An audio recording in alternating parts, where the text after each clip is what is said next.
50 years of war to reach stage 11, the apex of an entire continent, and the only people who could kill him were the ones standing right behind him. He wakes underpowered in the body of a family failure with 1,000 yen to his name. Yaeshigemori Bokuto was the apex of 12 cultivation stages. Now he's grinding from stage 1 in a frail body that shares his name and his grudge. No system window, no cheat skill. Just a dead god's muscle memory teaching a broken body what it already knows, while the modern world's hidden cultivators, crime syndicates, and the shadows of his past life all converge to finish what they started. The clan called him their greatest shame. They never considered he might be their greatest nightmare wearing a borrowed face. The clan's failure is a former Continental Champion. You've been warned.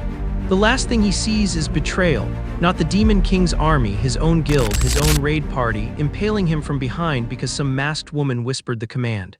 Classic. You grind 50 years to stage 11, you solo the final boss, and your reward is a back full of steel and a respawn timer in the body of a guy who gets bullied in remedial P.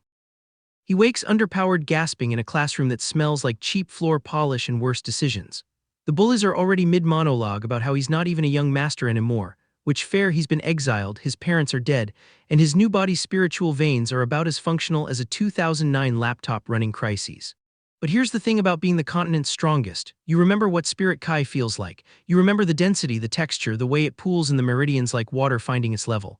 The modern world's Kai is thin. We're talking Diet Cola thin, skim milk thin, K-pop ballad thin, but it's there, and he knows how to drink it.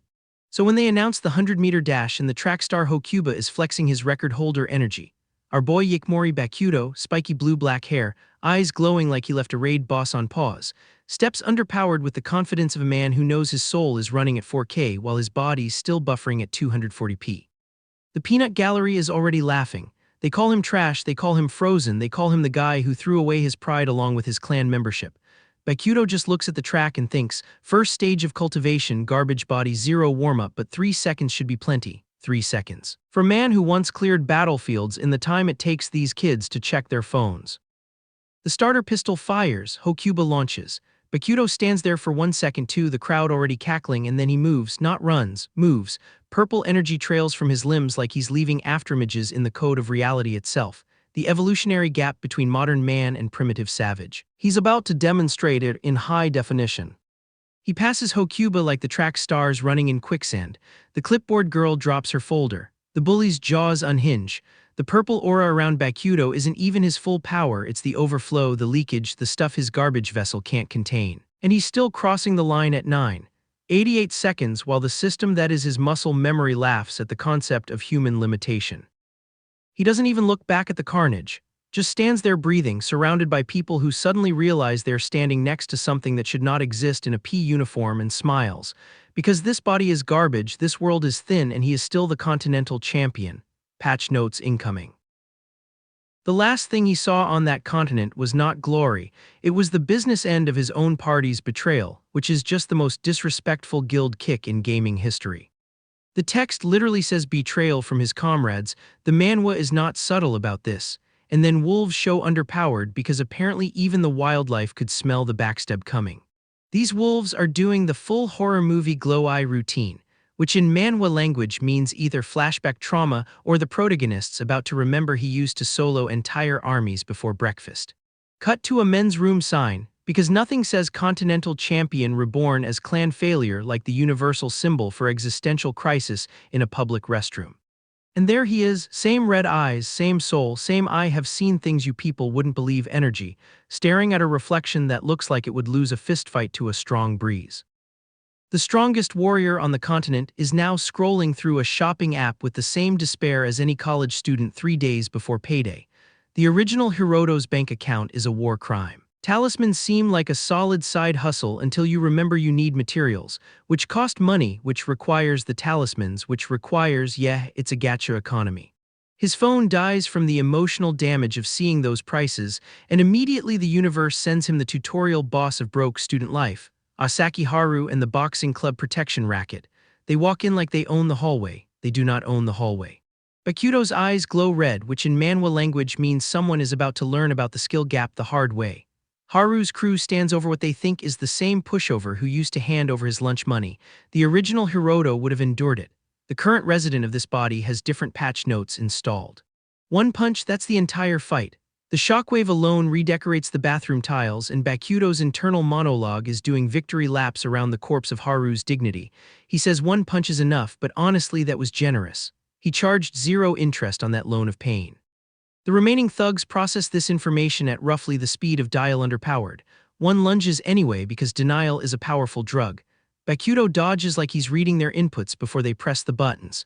The guy with the gold earring is already in the bargaining phase of grief, teeth gritted, pride hemorrhaging. Bakuto delivers a punch that answers the question nobody asked.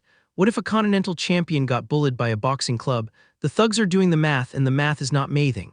They ask if he's really Yaeshigemori, which is fair because the Yaeshigemori they knew couldn't punch through wet cardboard. He asks if they're scared. They are. We are not meant to answer.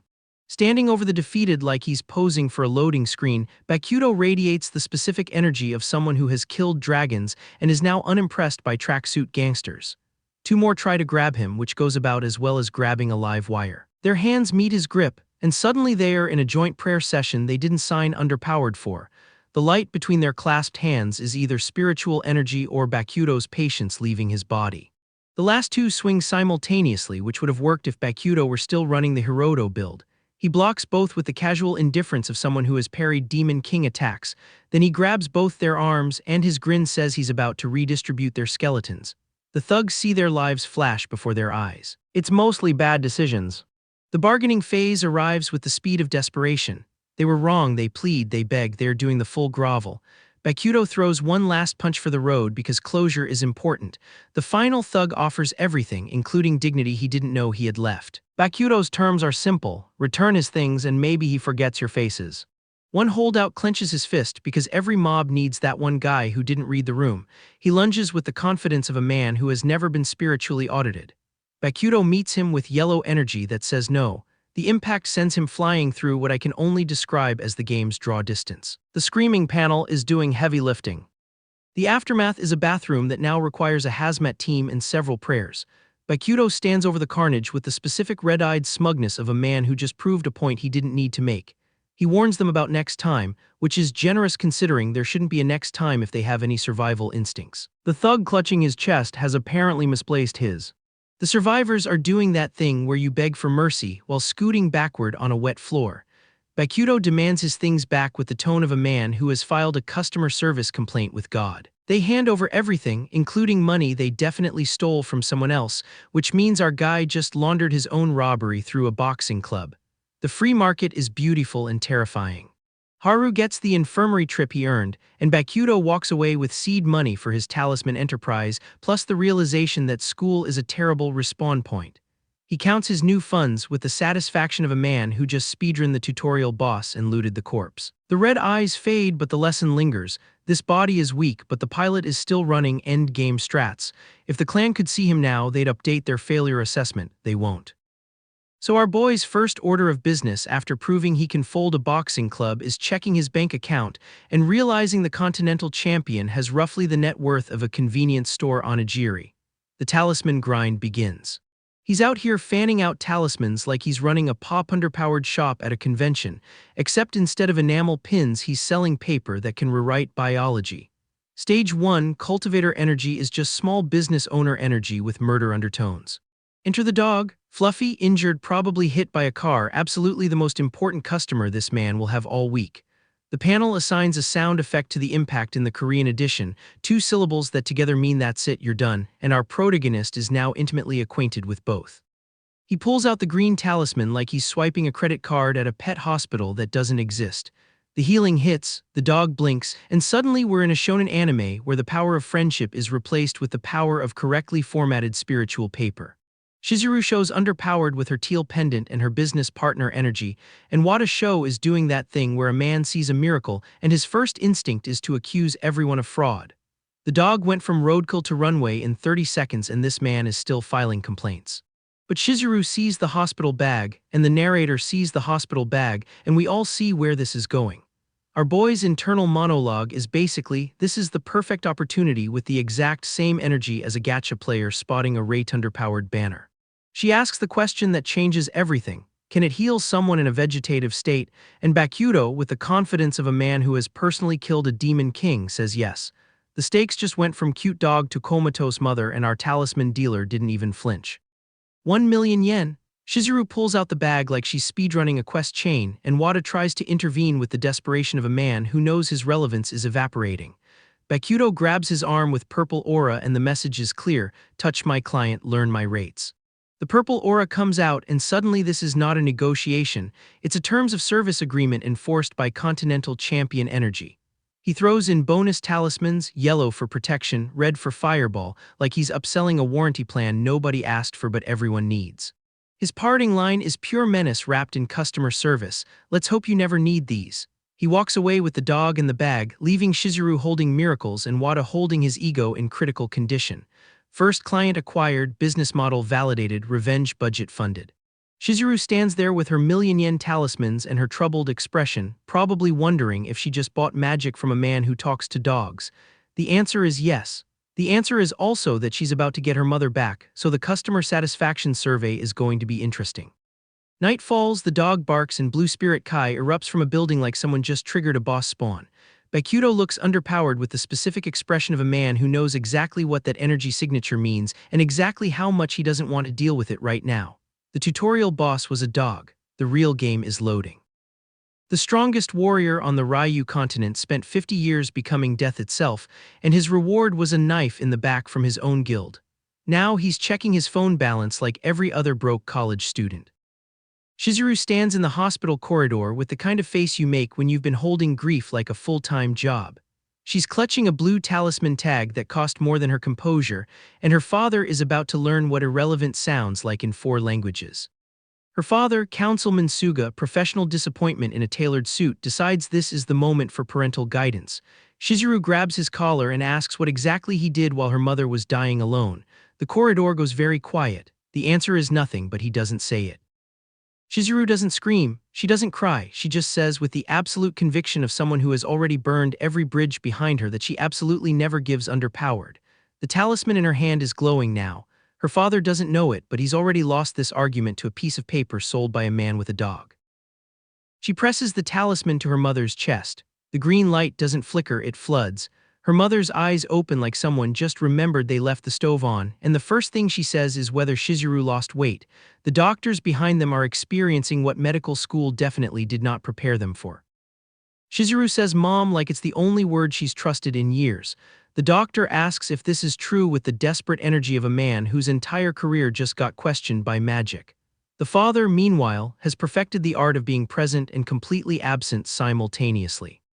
Someone holds the spent talisman like it's a holy relic, which at this point it basically is. The hallway erupts in the specific chaos of people who have just witnessed a system error in reality. That's impossible gets thrown around by people who apparently skipped the chapter where impossible got redefined by a guy selling miracles on the street. The father sweats like a man who just realized his daughter bought a get-out-of-coma-free card from a stranger and it actually worked. Shizuru doesn't care. She is hugging her mother with the ferocity of someone who has been rehearsing this moment in every version of every dream, and her mother is apologizing for making her suffer, which is absolutely not how this reunion was supposed to go. Meanwhile, our continent's strongest has finished moving into a new house with his dog and approximately 0 furniture. He announces this with the satisfaction of someone who has never had to assemble IKEA shelving, which is fair. His last home had demon armies, not Allen wrenches. The dog at least seems impressed. But the peace lasts exactly as long as it takes for shadowy figures to materialize outside his window. There's a masked one, a hooded one, and enough ominous energy to power a small villain convention. Bokuto stares at them with red eyes that say he's already calculated 17 ways to make this their worst decision of the week. The dog, reconsidering its life choices, steps behind him.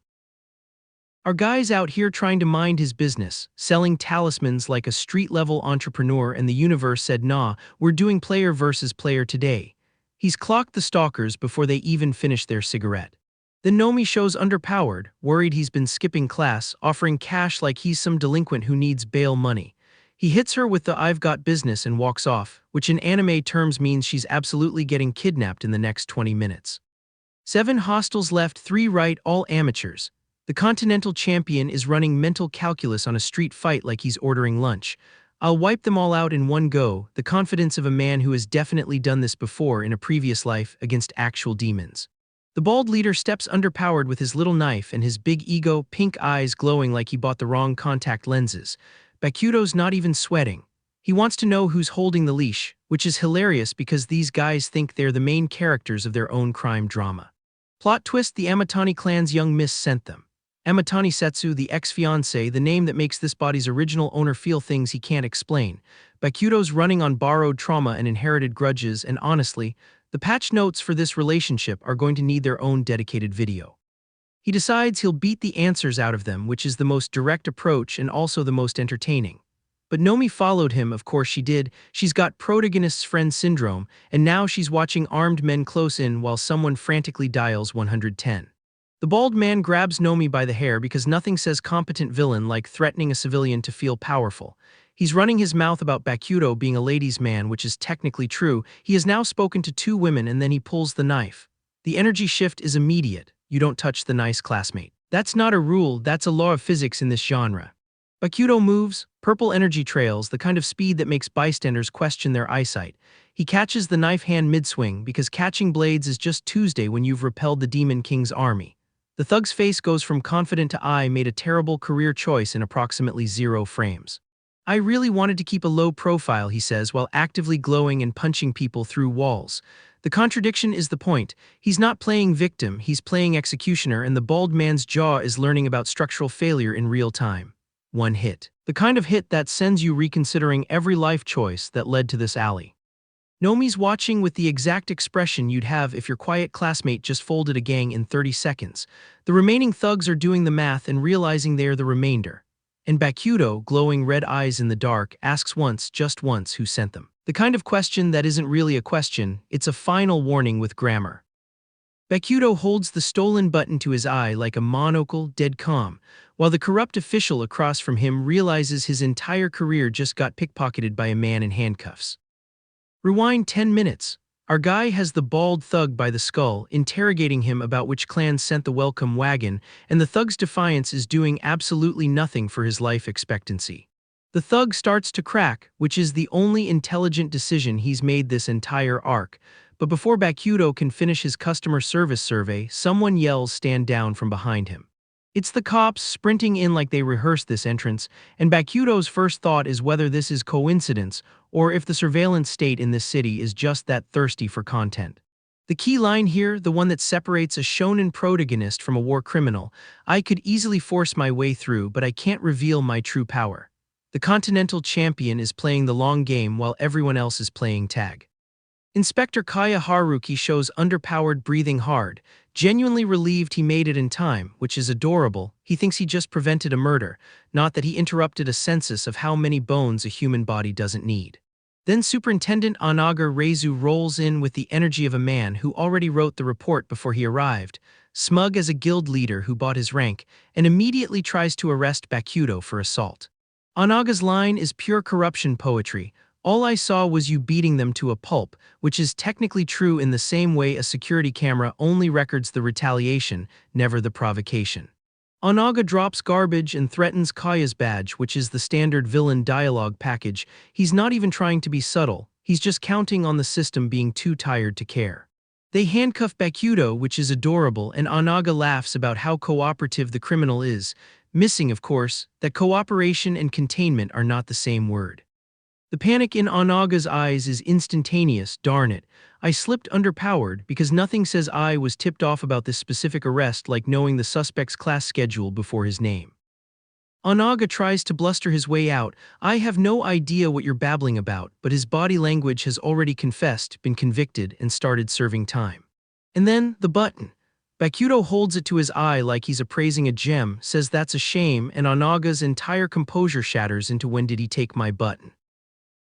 The man waiting in that cell is built like he bench presses refrigerators for cardio, and he's wearing a cross necklace that screams I found this in a cult starter pack.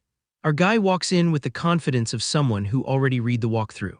Faki, that's his name, apparently someone ran out of syllables, unleashes pink energy like he's cosplaying a corrupted save point file. He monologues about sending our boy to the next world, which is hilarious because that's exactly where Bakuto already came from. The irony is not lost on anyone except Faki. And then Bakuto kicks him so hard the grate shatters. Faki's face does that thing where surprise overrides muscle memory, which is the universal expression of "I did not read the patch notes. This is not a fair fight. This is a tutorial boss who picked the wrong protagonist." Bokuto drops the line about weakness while his hand is literally glowing with enough purple energy to power a small city. He punches Faki through what I can only describe as structural integrity, and the big man dodges like his life depends on it, which, spoiler, it absolutely does. The choreography here is giving "I downloaded the downloadable content, and you didn't." Faki lunges again because denial is a powerful drug, and Bokuto meets him with the kind of casual violence that suggests he's calculating dinner reservations mid-fight. Purple blasts everywhere, debris doing overtime. This is what happens when a Stage 11 soul gets bored in a Stage 1 body. He still fights like the server administrator. Blood screaming, the full karaoke experience. Faki is on the ground wondering which god he offended, and Bokuto is standing there like customer service with a complaint form. The cross necklace, the one Faki was so proud of, is now a conversation piece about divine water and monks who split trees with Kai. The lore drops casually, like it's not setting underpowered the entire mid-arc. Faki tries one last desperate lunge, spitting blood and pride in equal measure, and Bokuto just braces like he's holding a door for someone unworthy. The impact happens. Faki screams, "Why, like it's not obvious, bro, you picked a fight with a Continental Champion wearing a discount body." The answer is in the resume you didn't read. The final clash is less a fight and more a physics demonstration. Bokuto's punch lands with blue energy that would make a K-pop stage designer weep. Mina would call it elegant violence, and she'd be right. Faki collapses, crying blood and tears, reaching for something he'll never grasp, and Bokuto offers him a choice: join or die. Last life he led the strongest party. This life, his first recruit is a thug who tried to mug him. The downgrade is real, but the methodology hasn't changed. Bokuto holds underpowered a glowing green talisman with the kind of casual generosity that says, "I just ended your entire worldview, and I'm not even billing you for the therapy." Faki is on the ground looking like he just read his own patch notes and realized he's been nerfed into a side quest. Bokuto's red eyes say what his mouth doesn't: "I asked for your life story, not your resume." The backstory drops. Some monk in Ryuga split a tree with pure Kai and handed Faki a vial of divine water like it was a free sample at a cultivation Costco. Faki's been mainlining the diluted stuff for years, which explains why he's strong enough to terrorize civilians but not strong enough to read the room. Faki's body transformed. His aura went from gym bro to gym bro who found a cursed pre-workout, and he's been chasing that high ever since. Bokuto watches this confession with the patience of someone who's seen 5 other guys tell the exact same story. But here's where Bokuto's ears actually perk: underpowered. Divine water, spirit liquid, from an actual spring, that's not a drug habit, that's a map marker. The Ryu continent's greatest champion just got his first quest objective in this world, and it's written on the bottom of a thug's water bottle. Then Faki drops the real bomb: his kid has owls, and every yen of this assassination money is going toward a cure. Bokuto doesn't even blink. "That I can handle." 4 words, no hesitation. The man just got demoted from target to patient 0 in my new recruitment funnel. The green talisman flares, Faki's wounds close like someone hit rewind on a gore video, and he stares at his own hands like they're betraying him by working correctly. Bokuto doesn't even let him process. He drops the ultimatum: join me or die here. No third option, no severance package. Those red eyes don't negotiate, they state terms, and Faki, to his credit, reads the room for the first time in his entire career. "I knew it," he says. "You really are no ordinary man." Understatement of the arc. Bokuto's ordinary was 50 years and 11 cultivation stages ago. The name surfaces: Hashimoto Kusei, Kuzan Club owner, the man who hired Faki to turn Bokuto into a statistic. And on the other end of that phone call, a smug blonde nightmare sitting in a velvet chair like he's auditioning for Cultivator Hannibal. He's already moved on to his next victim. Cut to a bound woman on a couch, chains on her ankles, while Hashimoto asks which piece of meat he should eat next. Then the pliers come out, the teeth, the screaming. This man doesn't just torture for information, he's got a dental degree in sadism. The panel gives him a name badge and everything: Hashimoto Akimasa. As if we needed confirmation that the aesthetic matches the invoice. But here's the corporate structure. Hashimoto reports to Lord Sauma, who's already assigned the rioter from Ryuja to handle the Bokuto situation. The blonde monster grins through blood like this is his LinkedIn profile picture. Somewhere in the pipeline, a man named Ama Joe is pulling strings, and Bokuto's name is on every hit list in the city. Back to the cell, Bokuto holds Faki's cross necklace, and the thing is practically humming with concentrated spirit liquid. This isn't jewelry, it's a single-use power underpowered, a save point state in accessory form. Bokuto pockets it like he's collecting quest items because that's exactly what this is. Role-playing game logic confirmed. Faki's final warning lands with the weight of a man who knows he's just been outclassed into allyship. Hashimoto will be coming, but Bokuto thanks him like he just received a restaurant recommendation. The Continental Champion has his first disciple, his first quest marker, and his first real enemy. The clan failure is officially building a party. Back at Numi University, Kumono Hina is having the kind of faculty meltdown that ends underpowered on student TikTok, while Mochizuki Nomi tries to calm her down like she's defusing a bomb with a butter knife. Then a hand slams a desk hard enough to crack the wood, because apparently the Machiyama clan elders don't do indoor voices, and some suit is already negotiating whether to let Scar walk after they finally chased him down. Cut to the police station, where Onaga Reizu is getting called out for abuse of power by his own subordinate, and his response is basically insulting a superior officer is a serious crime, the most corrupt sentence structure in the Japanese language. The tension peaks with two men glaring like they're about to throw hands in a government building, and then Mochizuki Nomi shows underpowered crying and pointing straight at Onaga, apologizing while simultaneously accusing him to his face. That's the multitasking of a woman who has had enough. Some goateed bureaucrat starts screaming about outsiders while Onaga lights another cigarette like he's in a noir film, completely unfazed, because when you're this corrupt you don't need oxygen, you run on nicotine and institutional immunity.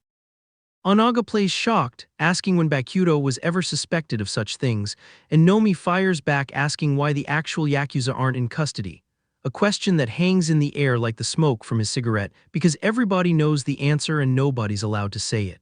The goateed man orders everyone thrown in detention, and we get this lovely wide shot of Nomi sitting on a couch surrounded by uniformed officers like she's the villain in her own living room, the cinematography of institutional gaslighting. Then Kishiro shows underpowered with his cigar and his glowing yellow eyes, declaring they'll all be detained as accomplices of Yaeshigemori Hiroto, and the panel lingers on his smug face like he's auditioning for Most Punchable Manhwa Antagonist, 2025. Kishiro's eyes glow angrier as he mutters about complications, and some other suit piles on with "you are no exception," the corporate world's favorite way to say we're all equally disposable here. But then Shizuru drops the voice, "Director Ogi, did you hear that?" And three guards freeze like they just realized the call was being recorded, because it was, and Ogi confirms he heard every word of Onaga's little threat. The goateed man stammers out "Counselor's family. Who are you?" And that right there is the sound of a corrupt operation realizing it just tried to detain a politician's daughter on fabricated charges. That's not a bug, that's a career-ending feature. Meanwhile, in a prison hallway that looks like it was designed by someone who hated light, Bokuto holds Faki's cross necklace and notes the spirit liquid inside is small enough for exactly one use, the ultimate ability limited edition consumable, no save points coming allowed. His red eyes snap open, someone came, and we hear boots echoing down the corridor, because of course the prison break isn't over, the tutorial boss was just the warm-up, and Bokuto's about to find out who's been sent to collect the bounty on his head. Final frame, Bokuto's jaw sets, his eyes burn, and he looks like a man who's about to teach someone that stage 1 cultivation still hits different when you've got 50 years of Continental Champion muscle memory riding shotgun. The clan failure is done playing defense. The golden incense burner is pulsing with enough energy to make a stage 11 cultivator nostalgic, and our boy is holding the fruit of that grind.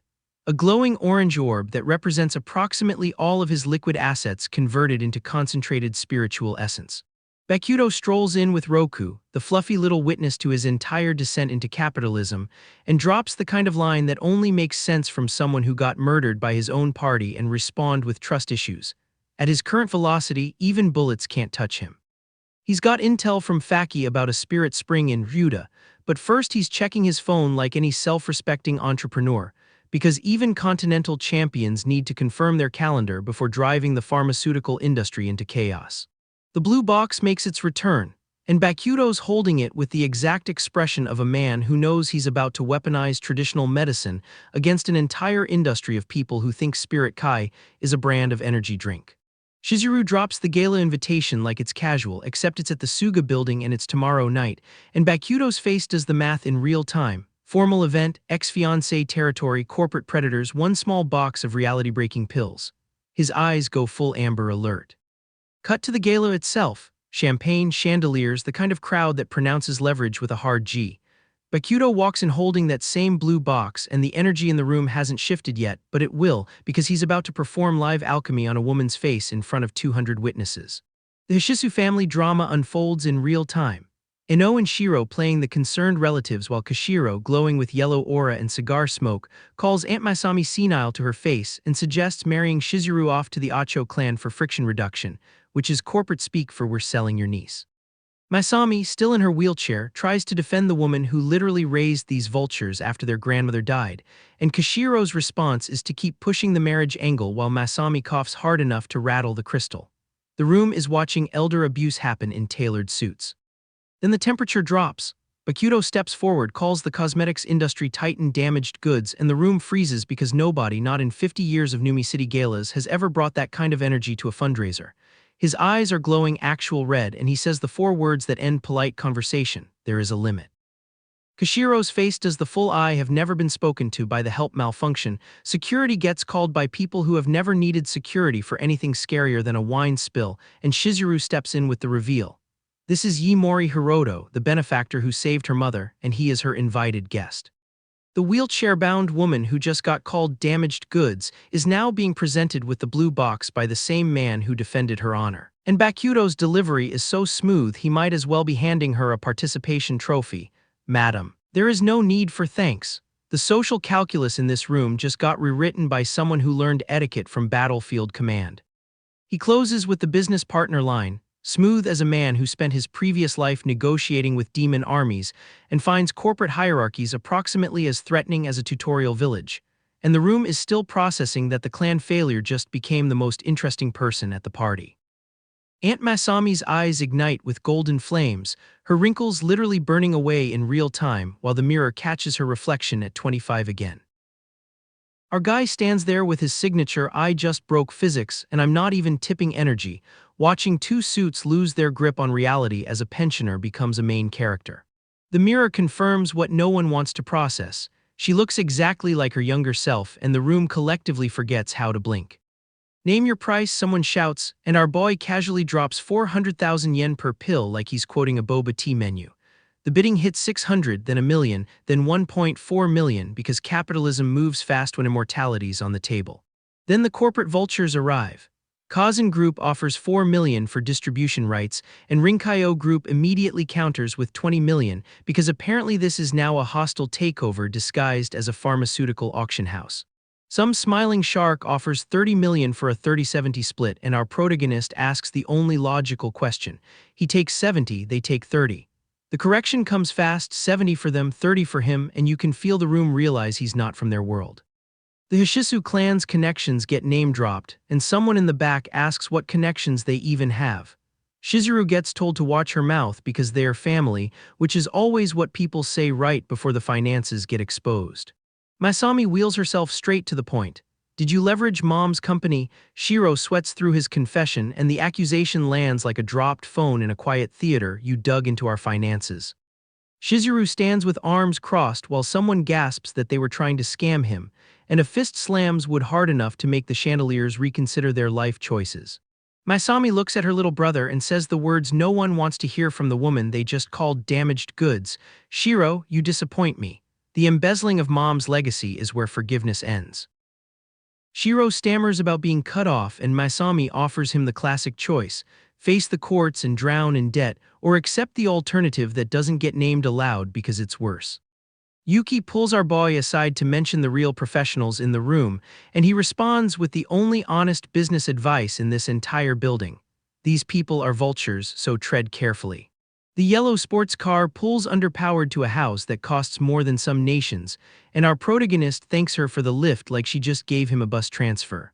Yuki smiles with her eyes closed, and Bokuto stands there looking at the moon thinking this life isn't so bad, which is exactly the kind of thought that gets punished in stories like this. The man kneels over a small injured dog, glowing green talisman in hand, muttering that he might actually save point this thing if the healing card cooperates. Before the dog can thank him, a bald man with the most unhinged grin this side of a horror movie raises a knife from low angle like he's auditioning for a slasher poster. Our boy catches the blade mid-swing, red eyes flaring, stuffed dog still tucked under his arm. Like this is a perfectly normal Tuesday accessory. The whole squad descends, swords out, one genius shouting orders to beat him to a pulp but don't kill him, as if that distinction matters when you're this outmatched. Bakuto answers with purple energy that shatters the ground beneath them, sword drawn, eyes locked in that expression that says someone forgot to read his patch notes before picking this fight. The survivors start doing math they should have done 5 minutes ago, backing away from the man who just introduced their faces to the pavement, while number one over here still thinks a blue staff makes him relevant. The old swordsman lunges, gets his arm introduced to a purple energy burst, and suddenly we're all learning what silent screaming looks like when your lungs forget how to work. Bakuto grabs number two by the skull, introduces him to the concept of gravitational assistance, and the shadowy figure behind them finally realizes this recruitment ad did not mention the actual job hazards. Three gunmen think firearms even the odds, which is adorable, really, until Bakuto's purple eyes lock onto them, and he moves like the tutorial boss who secretly has a Phase 2 nobody data mind. He stares through the chaos, red eyes narrowing, and says the kind of quiet thing that makes everyone in a 3-block radius reconsider their career choices. Cut to the real horror show. Ematani Yuki bound and gagged on a medical table, some blonde bastard in a purple suit holding a scalpel like he's about to film content for the dark web, monologuing about how every man in Numi City wants her.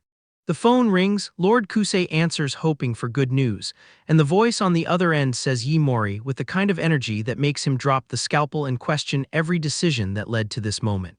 Kusei tries to pivot to hostage negotiation, bragging that he's got a Semblaman Suga's daughter, which he clearly thinks is leverage instead of what it actually is, a signed death warrant with extra paperwork. Bakuto's eyes go from red to nuclear, and he tells Kusei to let her go, don't drag innocent people into this, speaking with the calm that only arrives right before someone gets introduced to the concept of orbital re-entry. Kusei laughs like a man who has never met a cultivator before, gives him 40 minutes to find them himself, and hangs underpowered, which statistically is the worst possible decision you can make when the person you threatened has glowing red eyes and a sword. Bakuto looks at his vibrating phone, and somewhere in a warehouse Kusei is already planning his tender video teaser, which is the most disgustingly corporate way to describe torture I've seen in a manhwa this quarter. The guards burst in panicking about the fire suppression system, and Kusei finally realizes that when a cultivator gives you 40 minutes, he's not asking for a head start. He's telling you how much setup time he needs to make your entire operation obsolete. Some poor lackey peeks around a corner wondering if Lord Hashimoto means Hashimoto Kusei, which is adorable. He's doing detective work the audience finished 3 acts ago. The mansion gates loom under cloudy night, guards posted like this is a boss arena, and nobody told them the raid leader already respawned. Motorcycle pulls underpowered to a parked SUV because nothing says covert operation like arriving on a vehicle that announces itself from 3 blocks away. Bakuto's contact tracked the lackeys to this mansion, and our guy deadpans the address before the man even finishes, 32 Hiromi Street, the most cursed zip code in the city. Green light leaks from Bakuto's finger onto a sobbing informant who's begging to die already, which is the kind of customer service review that really hurts your Yelp rating as an interrogator. Bakuto tells his contact to get his friend out, then switches to the kind of tone that makes thermometers break. Hashimoto, he says, gets the personal escort to hell. Inside, guards complain about making a living while their boss treats hospitality like an optional downloadable content. Faki rolls through with that violent pink aura that screams I got divine water from a monk once and now I have opinions about doors. And then, there it is. Bakuto's eyes go full crimson, the kind of red that makes you check if your screen's color settings are broken. Faki finds Shizuru chained to a medical gurney and delivers the most casual you owe me one in rescue history, then hoists her over his shoulder like a gym bag with trauma. Bakuto's already moving through the garden, gloved hand pointing to the getaway car. This is not his first extraction, and it shows in the choreography. Then the hallway goes sideways. Some hooded goon grabs a woman by the hair, another pulls a hostage by the head, and Hashimoto's pet marksman stands there grinning about his undulled skills like this is a LinkedIn endorsement and not a war crime. He waltzes in front of Bakuto with a gun and a smirk that has a half-life of about 3 seconds. The marksman sweats when he realizes Bakuto's back early, and somewhere a woman on the floor calls out Lord Kusei like she's reading from a script Hashimoto wrote in his villain phase. Then the camera finds Bakuto's hair, framed tight enough to feel personal, and cuts to this pink-eyed grinning freak who thinks he's the final boss of somebody's Tuesday. Bakuto stands there, fists clenched, purple energy curling off him like he's a graphics card running crises at max settings. Three guards outside haven't gotten the memo. Inside, some suit asks if he's listening, the punch lands before the sentence finishes, blood spray in motion, and the answer is no, he was not listening. He was calculating the exact angle for your dental reconstruction. Two more suits blur down the hallway. Three guards with a baseball bat react with the exact energy of men who just realized the tutorial boss was a fake out. And somewhere in the rain, a man falls with an umbrella because this mansion has no respect for atmospheric coherence. The raid is live, the extraction is running, and Hashimoto's compound is learning what happens when you kidnap the wrong pharmacist's daughter. The man with the purple suit and the dying confidence asks who's there, and Bokuto answers with the kind of line you practice in the mirror at 3 a.m. The Reaper sent to drag you to hell. Bokuto strolls past the decorative corpses of Hashimoto's security budget and tosses a healing talisman to someone who clearly needs it more than his pride does. Gunfire erupts in the Grand Hall because these men still think bullets work on the main character, and the panel assigns a sound effect to their collective delusion. Bokuto delivers the patch note of the century. Bullets are useless against a Stage 2 cultivator who's mastered the cloud, then demonstrates the curriculum by kicking someone's teeth into next Tuesday. Kishiro watches his investment portfolio collapse in real time while the blonde lieutenant tries to bail, but the door password fails because even the architecture has turned against him. The blonde lieutenant gets thrown into a wall and suddenly remembers he has a backer, screaming Lord Aima's name like it's a warranty he hasn't read the fine print on. Bokuto, still holding the knife he borrowed from someone's dignity, admits he's never heard of Lord Aima and threatens to make him wish he were dead, which is technically a customer service improvement. Bokuto's brain does the detective work on Amatani Setsu and realizes the original owner of this body shouldn't have any memory of her, which means someone staged the world's most unnecessary reunion. The fist connects, the shadow figure eats pavement, and Bokuto unleashes a punch that carries enough emotional trauma to become this week's villain backstory. The camera finds the real treasure, bruised women chained in a dim room, and Bokuto decides the blonde lieutenant's value is better explained by the people he kept in inventory. Bokuto swings the glowing sword and the blue energy wave erases the rest of the room's optimism, because when you free prisoners you don't just unlock the door, you delete the building's structural integrity. The chains erupt with blue energy around a red-haired woman and the panel holds on her distress, because the universe decided Bokuto's ex-fiancée wasn't just a social inconvenience, she's a prisoner of the same system that killed him. A man tells a woman to leave because he called the cops, and somewhere Bokuto is already planning how to make the Aima family wish they'd chosen a different hobby. Bokuto's still catching his breath when a suited man shows underpowered with an envelope and a message about departure. Our guy stares at the invitation like it's a quest item with suspiciously good timing, which in this genre means it's absolutely a trap dressed in formal wear. He's on the phone questioning why he needs a suit, and the answer is the Hashisu family gala, the pharmaceutical gatekeepers who can move his beauty pills. Then his contact drops two words that make his soul leave his body, ex-fiancé. Bokuto's face does the system error blink. Cut to the gala, blue-haired woman among glowing flowers, couples dancing, old money smiling. The Hashisu mansion screams you need 3 forms of ID and a bloodline to use our bathroom. Bokuto's ex is somewhere in this building, and he's wearing a name tag that says Yaeshigemori Hiroto like that's going to fool anyone with eyes. Shizuru's already working the room with wine glass in hand, playing the I own a building confidence while Bokuto stands there like a man who sells paper charms on street corners. Someone mentions the Amatani clan and suddenly everyone's posture changes. That's the main character privilege of a family name, and Bokuto's currently borrowing it from a dead engagement. Then Shizuru spots something that makes her stop mid-sip. Blue energy actual spirit Kai leaking off a woman in the crowd like a radiator with the valve stuck open. Bokuto's red eyes narrow because he recognizes that signature, uncontrolled, dangerous, the kind of cultivation that eats its user alive. His ex-fiancée is a walking expiration date. Amatani Setsu stands beside Hishisu Nana, the matriarch herself, and Bokuto's brain does the math. This woman is broadcasting her power like a lighthouse, which means either she's arrogant enough to think she's untouchable or she literally cannot stop. He's betting on door number 2, and door number 2 is always more expensive to fix. Social choreography happens. Greetings, recovery well wishes, the polite lie that everyone's watching each other perform. Setsu's aunt plays the gracious host while Bokuto watches from the perimeter like a man who's read the script and knows which page the stabbing happens on. Then the Juyin pill comes out and the room forgets how to breathe. Shizuru's mother's miracle drug, the thing that shouldn't exist outside a cultivation fever dream, is sitting in a box getting passed around like party favors. The quality's so high someone's already whispering pinnacle of spirit pills, and you can hear wallets opening across the ballroom.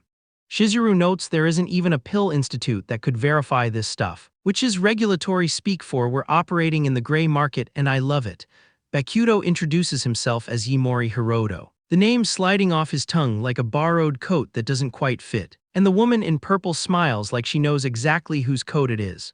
Family theater unfolds. Shizuru's aunt coos about holding Setsu as a baby. Setsu shuts it down with one flat ante and the temperature drops 10 degrees. Then the real performance starts. Someone notes that Bakuto's skills are meaningless given his disowned status, which is the kind of observation that gets you reincarnated into a worse body in this universe. Bakuto's red eyes don't blink. The conversation pivots to who taught him, because in cultivation society self-taught is code for dangerous and probably hiding a corpse. Bakuto deflects while his eyes do that thing where they see through people's meridians like they're made of glass. He's looking at Setsu and seeing damage no one else in this room is qualified to diagnose. Then the door opens and the room's energy shifts like someone adjusted the gravity. White suit, purple hair, glasses that cost more than Bakuto's entire talisman inventory, Lord Ama has entered the building with a smile that says he knows where all the bodies are buried because he buried them. He wishes Aunt Nana happy birthday like he's not the present everyone's afraid to unwrap. Shizuru greets him with Joe, and Bakuto's entire nervous system short-circuits. The name lands like a dropped ceramic in a silent temple. Joe, the guy whose body double got ventilated in a warehouse, the man whose goons Bakuto turned into property damage. Bakuto's face does the "I left the stove on, and also that's my arch-nemesis" expression while Ama smiles like this is exactly the reunion he planned. Shizuru covers with birthday pleasantries, the social equivalent of throwing a tablecloth over a gun on the dinner table.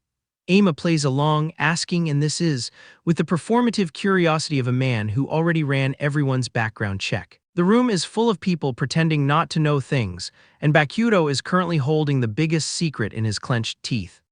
Bakuto stares at the man who ordered his kidnapping, tortured his client, and is currently wearing a suit that probably cost more than the ransom, and the only thought in his head is, the patch notes for this encounter are going to be absolutely unhinged. Bakuto extends his hand for the most cursed handshake in cultivation history, introducing himself as Yaeshigemori Hiroto while blue energy crackles between their palms like a faulty power outlet in a rainstorm. The energy lines pulse through the suit like someone's running a diagnostic on a fake human, and Bakuto's internal monologue immediately flags the receipt as defective. No spirit Kai in the meridians, 0 null, the cultivator equivalent of a dead battery.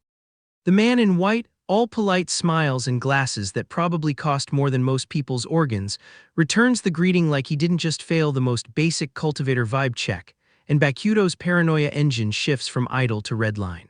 Lord Ama greets Setsu with the familiarity of someone who definitely knows her schedule better than she does, and Bakuto stands there calculating threat vectors while the grand hall clock ticks like it's counting down to someone's funeral, possibly his.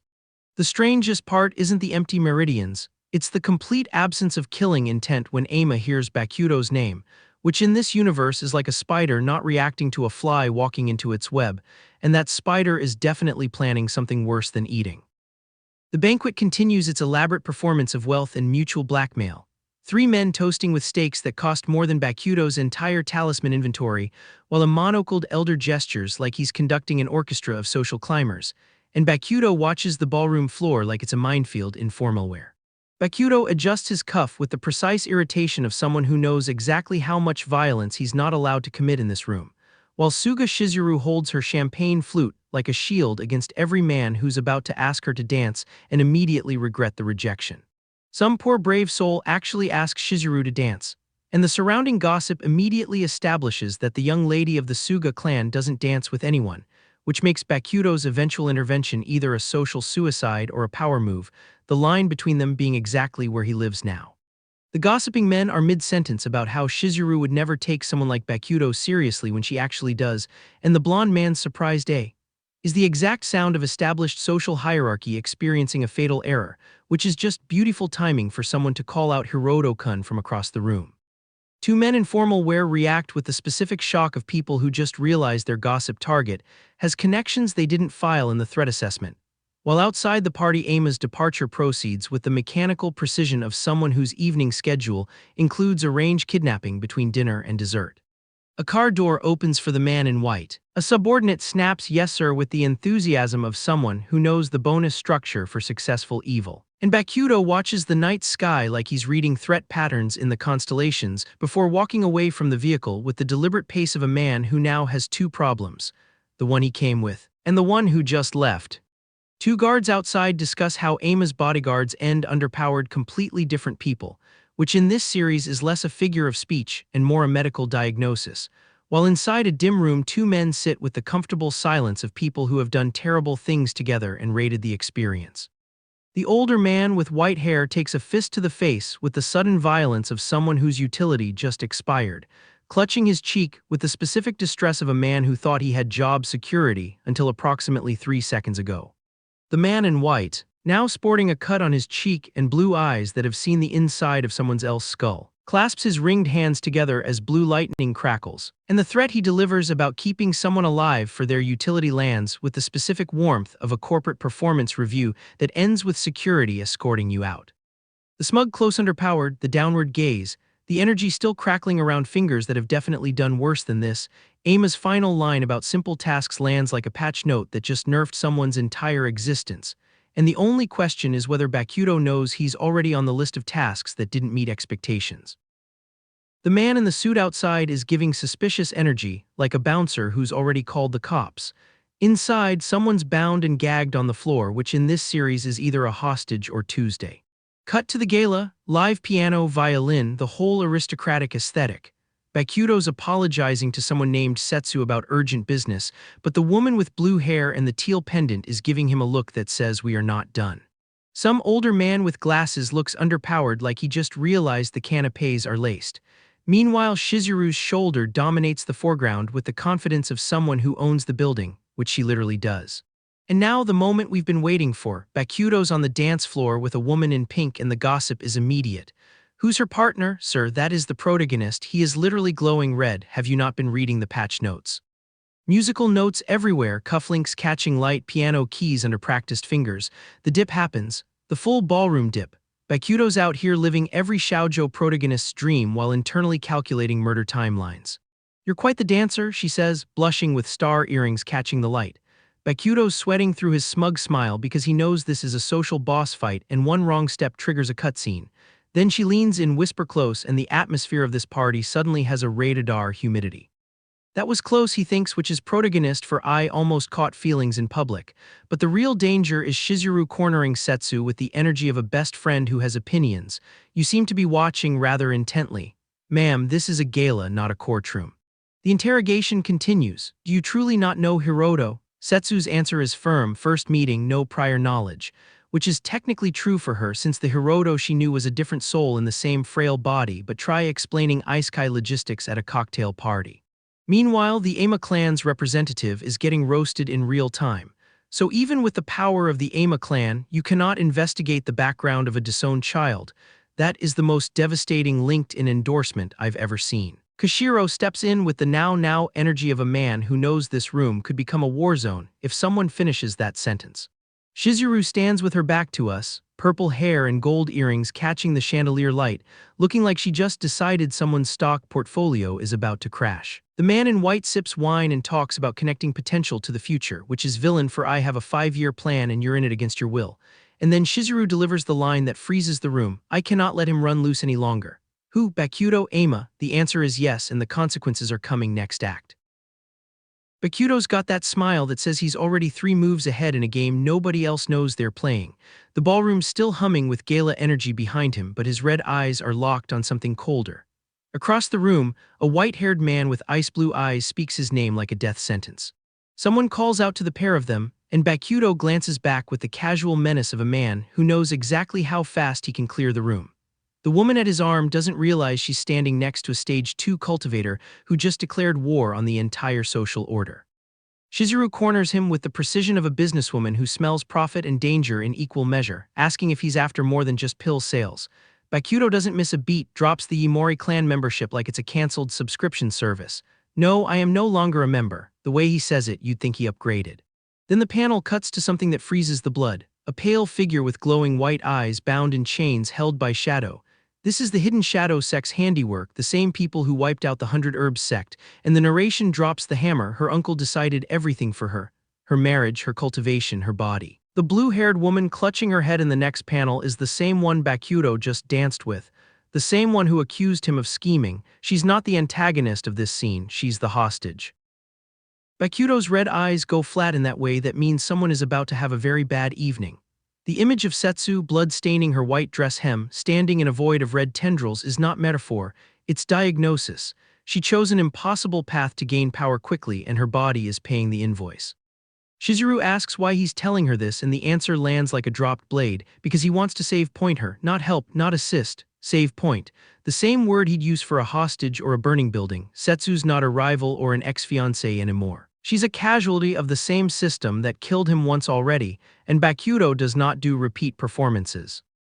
Shizuru admits she lacks the ability to refine a Juyin pill, and the woman beside her, Setsu herself, staring through that radiating light, looks like she's hearing her own death sentence delivered as a business limitation. The irony is thick enough to choke on.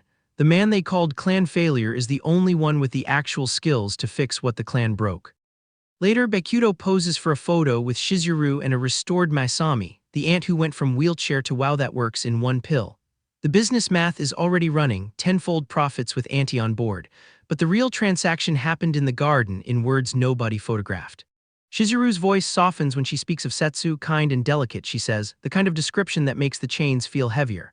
Then Auntie appears and the performance resumes. Auntie, there you are. The gala's social choreography swallows the truth whole. Nobody here knows a woman is being consumed by her own cultivation. Then the man in white arrives, smiling like he owns the building and everyone in it. Ama Joe, though Bokuto doesn't have the name yet, just the suit and the wrongness. He thanks Yaeshigemori for today and the way he says it carries weight. This is not gratitude, this is marking territory. The handshake is where it happens. Bokuto extends his hand with the formality of a man who knows exactly what he's looking for, and Ama Joe reciprocates with the confidence of someone who's never been caught. But Bokuto's red eyes are doing something else, reading meridians, sensing spirit kai, cataloging the absence where there should be presence. Strange, he thinks. The man in white radiates purple energy and not a drop of genuine cultivation. Patch note, this build is running on stolen assets. Ama Joe's own man confirms it, spirit kai radiating from him but wrong, like a speaker playing music it didn't compose. The limousine waits, the shadows stretch long, and Bokuto watches them leave with the patience of a man who has already decided how this ends. He's not chasing yet, he's confirming coordinates. In the car, Ama Joe opens a gift. From Setsu apparently, inside, a green origami butterfly. The man in the suit asks what it means and Joe's expression doesn't change, but something in the car gets colder. Bokuto gave instructions, don't open without permission. Joe's already failed the first test and he doesn't even know there was a test. Cut to Ama Joe alone, smug as ever, putting on a ring that crackles with blue lightning. The names on his lips, Nana Hashisu Yaeshigemori Hiroto, are a kill list dressed underpowered as a to-do list. Then the cloaked figure speaks from shadow, blue energy wreathing his grin. Just you watch. Someone's been planning, someone's been waiting. The Hidden Shadow sect doesn't send tourists. And then the line that recontextualizes everything Bokuto thought he knew about this gala, this city, this second life. A man with his own red eyes, not Bokuto's, but burning with the same vengeful color, speaks from the dark. I will use Setsu's own hands to finish you two off. The ex-fiancée Bokuto just promised to save point. She's not just a prisoner, she's the weapon being loaded. The universe isn't subtle about its themes, but damn, it is efficient. Nana's doing the math on 3 months, cultivator tournament, resource exchange, the whole corporate cultivation pipeline, and the monks are already at her door with opinions about rabbits and lions. The old man spins around like he just heard his own funeral RSVP, and there's Bokuto, or something wearing his silhouette, standing in purple haze facing down a shadow the size of a zoning violation. The monks compliment about sharp spirit kai sensing lands like a threat wrapped in a LinkedIn endorsement, and Nana's doing the mental calculus. 1 monk maybe escape, 2 monks definitely not, 2 monks and a shadow kaiju, time to update the will. The lion-rabbit proverb gets deployed with maximum smugness, which is how you know these guys are overcompensating. Real apex predators don't quote their own LinkedIn headlines before the kill. Garden path, 2 hooded figures, and Nana's still serving executive realness while asking for their quarterly objectives. The Hidden Shadow sect really needs to workshop their intimidation strategy against women who have survived boardrooms. The second monk suggests just breaking her limbs, which is one way to escalate from "please come with us" to "we're definitely the villains here," and Nana responds by growing a flower that looks like it violates several botanical laws. The monks stare at this botanical war crime like they didn't expect the rabbit to bring a bioweapon, and Nana's already calculating her exit by time, don't die, standard Tuesday. Then the red eyes activate, not Bakuto's, something else's, and the temperature in the panel drops 10 degrees because that's not cultivation aura, that's your life insurance, just lapsed energy.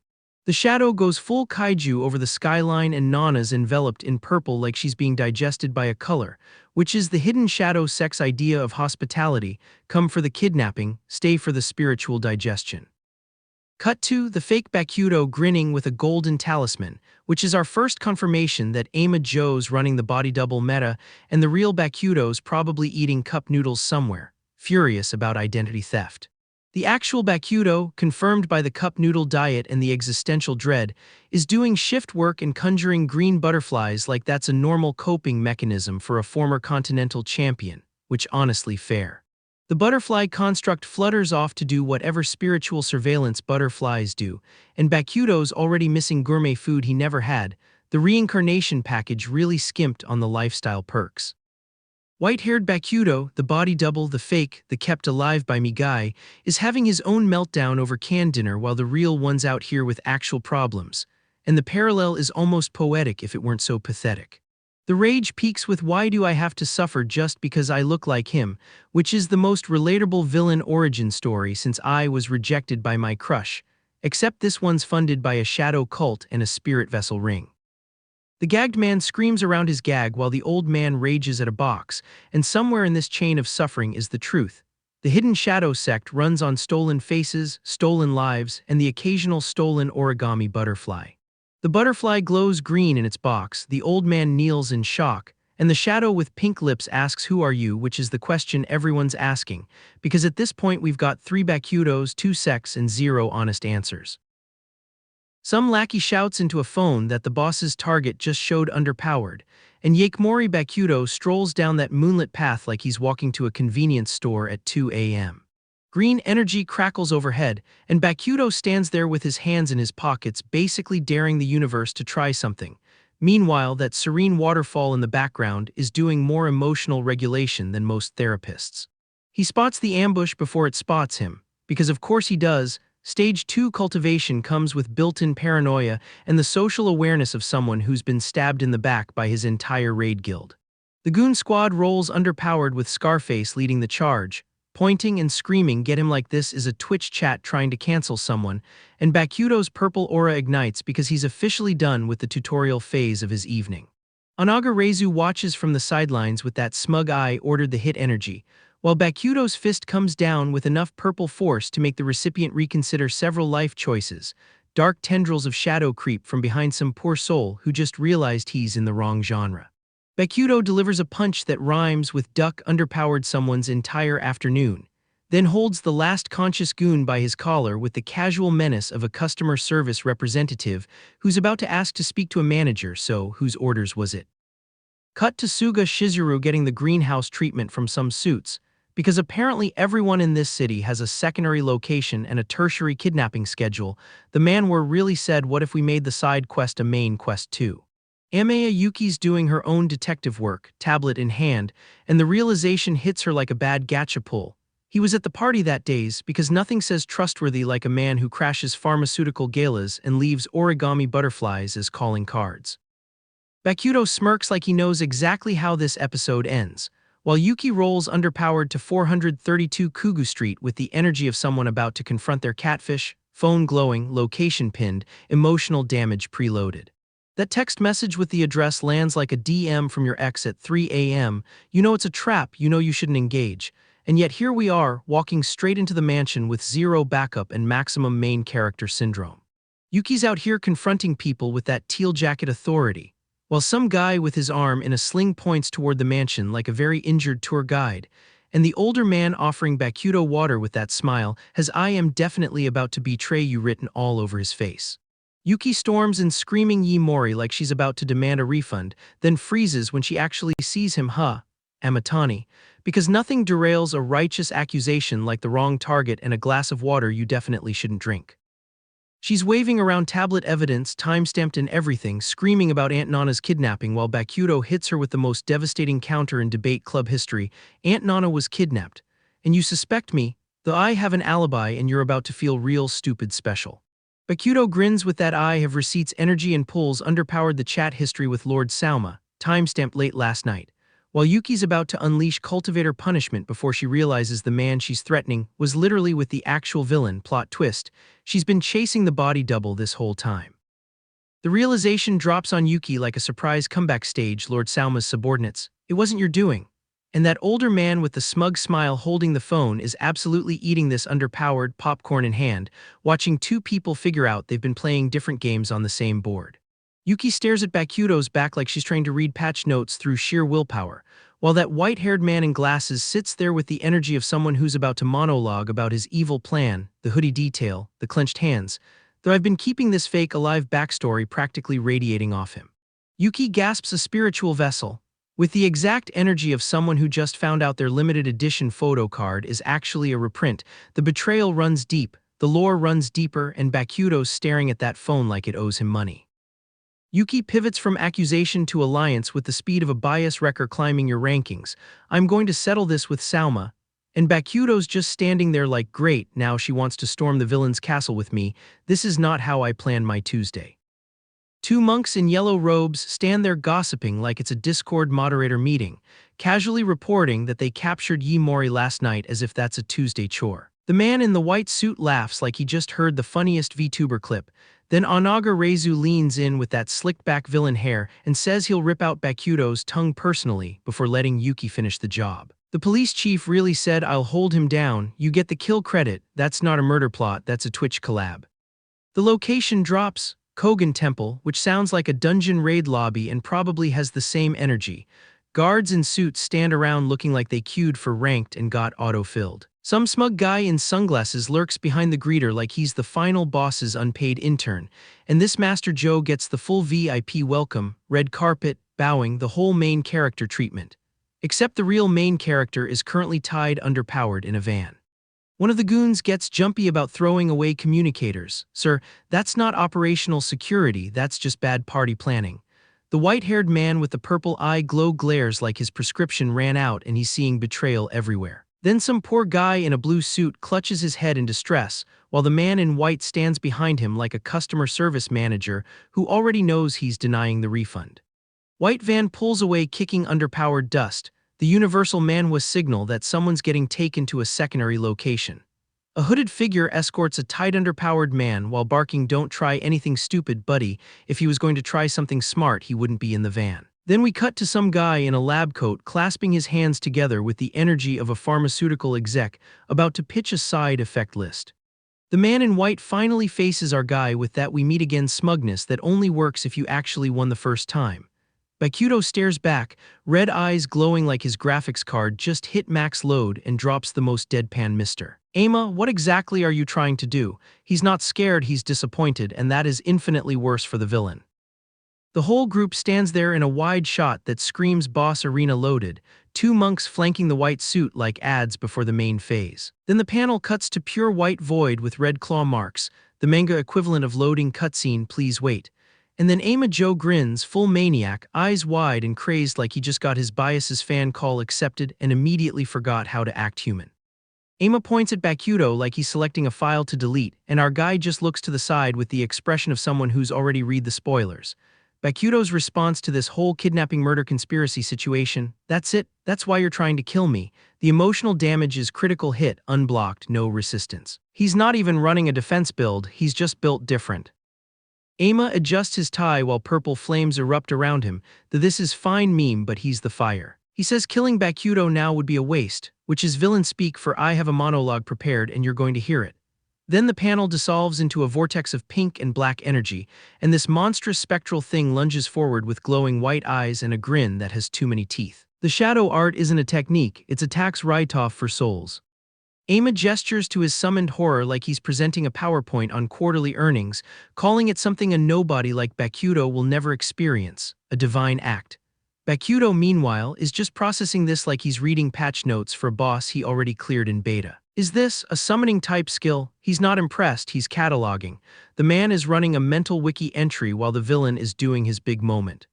Ama clasps his hands with that sinister smile, the classic I've been waiting to say this pose, and the masked void face figure starts conjuring blue energy around their hands like they're charging a spirit bomb on a budget. The whole scene reeks of my first cultivation ritual energy, except these guys think they're profound. Bakuto's scene stage 11, my dude, your little glowstick party isn't registering on his threat meter. Then Bakuto drops the real bomb, red eyes blazing, blue energy crackling, the one who abducted and murdered her. Will be you. He's not guessing, he's testifying. Ama's face shifts from smug to wait, this wasn't in the script, and that what's that supposed to mean, is the exact sound of a villain's plan encountering the protagonist's actual brain cells. The masked figure yanks on Bakuto's ropes like, did you hear that? And Bakuto, still tied underpowered, just looks back with the calm of someone who absolutely heard that and has been waiting for this exact line. Then the panel cuts, hoodie, baseball cap, mask pulled down, and Yuki's voice drops clean and cold. Yes, I heard everything. The eavesdropper was in the building the whole time. Ama Joe's entire scheme just got live streamed to his own victim. The scientist with the glowing blue eyes is having the worst days of his employment because Yuki just called the Seishu family and told our boy he can stand down now. She thinks this is a police procedural, bless her heart. Ama Joe holds underpowered a phone showing Aunt Nana in chains like he's presenting a vacation slideshow and asks Yuki if she's really going to interfere with the man holding her aunt's life hostage. This is emotional leverage with a PowerPoint deck. Bakuto looks at his own phone like it personally offended him because the man on the other end just said Aunt Nana has already been secured.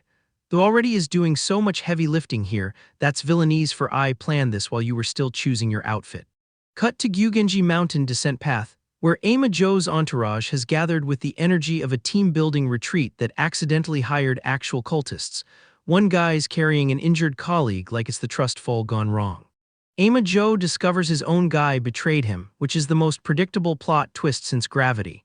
Yuki looks at Bakuto like maybe he predicted this, and Bakuto stands there with the expression of a man who absolutely predicted this but is too polite to say told you so. The scientist screams that he'll hold Yuki back, and Yuki, finally done with this entire department of incompetence, lunges forward wrapped in pink energy like she just unlocked her ultimate ability. Ama Joe points at her with the confidence of a man who has never been punched by a woman who actually knows cultivation. A bald monk throws hands and immediately regrets his career choices because Bakuto is done playing the frail ex-fiancé.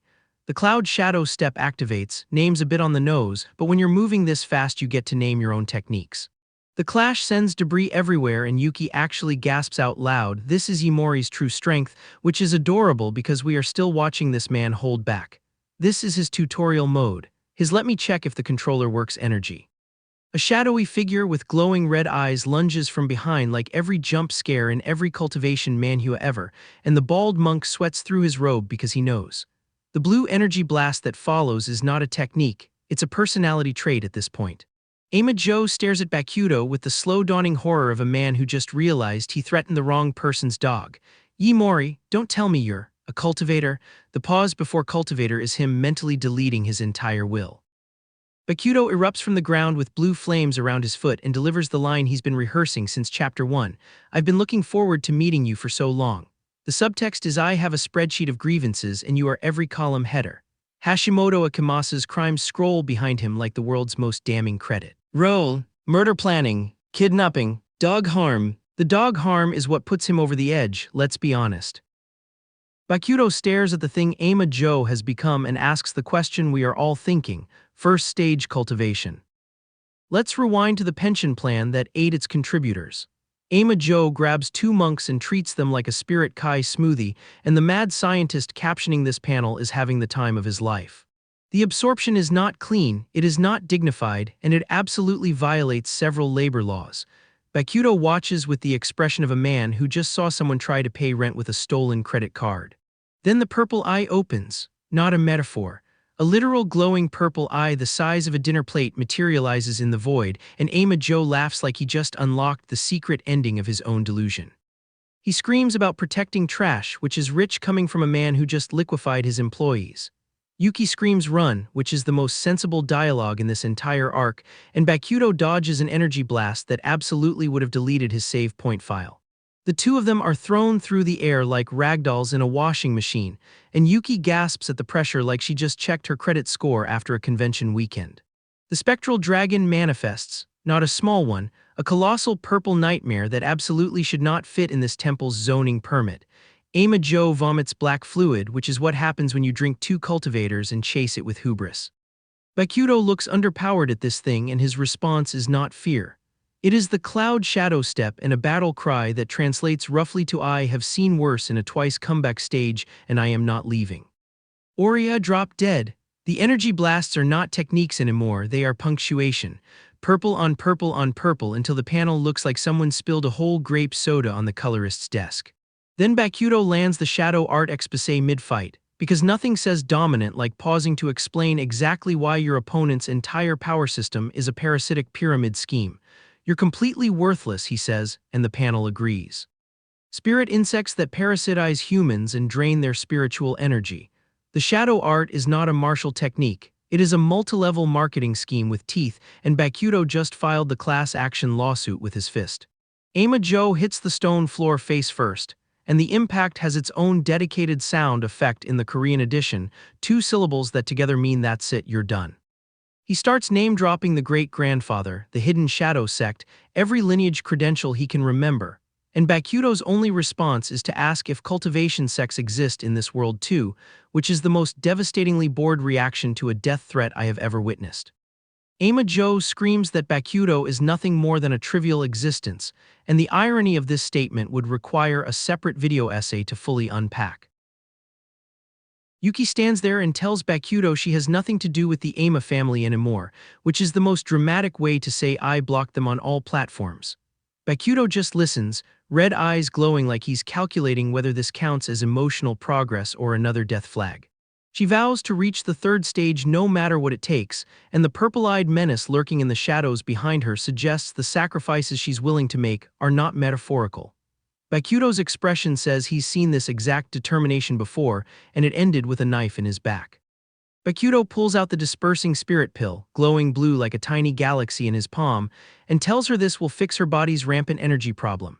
Yuki's face when she sees it is pure shock mixed with the dawning realization that her entire cultivation method was just called a bug in the patch notes. He drops the real talk: if she keeps going like this, she won't just fail to cultivate, she'll straight underpowered shorten her lifespan. Yuki gasps a deal, like he's proposing marriage instead of a tutorial on not dying. The negotiation has begun, and Bakuto's terms are "stop killing yourself, I'll handle the rest." Then he hits her with the line, "Don't you want to learn what real cultivation is?" And the look in his glowing red eyes is not a teacher's patience, it's a man who has already died once and is somehow still willing to try the mentor thing again. The definition of insanity or hope, depending on your translation.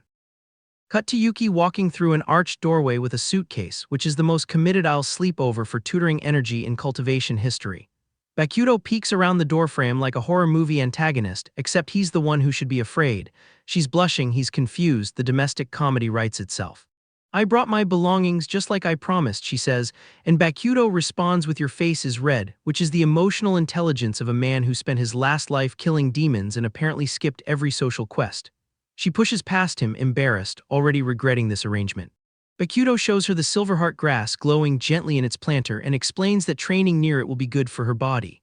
Roku the dog is just vibing on his back, living his best life, completely unaware he's now part of a cultivation training regimen. The dog has better work-life balance than both of them. He tells her to take care of the grass and the dog while he's gone, and Yuki catches that "while I'm gone" part with the sharp ears of someone who's been abandoned before.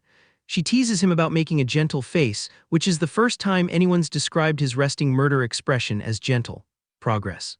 The dog gets named Roku, and Bakuto's face when he says it is a complicated emotion that the Manhwa gives exactly 1 panel to process. Roku barks approval. The dog likes it, "That's good. 3 sentences, 1 trauma, 0 elaboration. This is peak male communication." Masked figures lurk in the background because of course they do. No domestic scene is complete without assassination foreshadowing. Someone whispers Roku with the kind of pain that suggests this name means something else entirely in Bakuto's past life.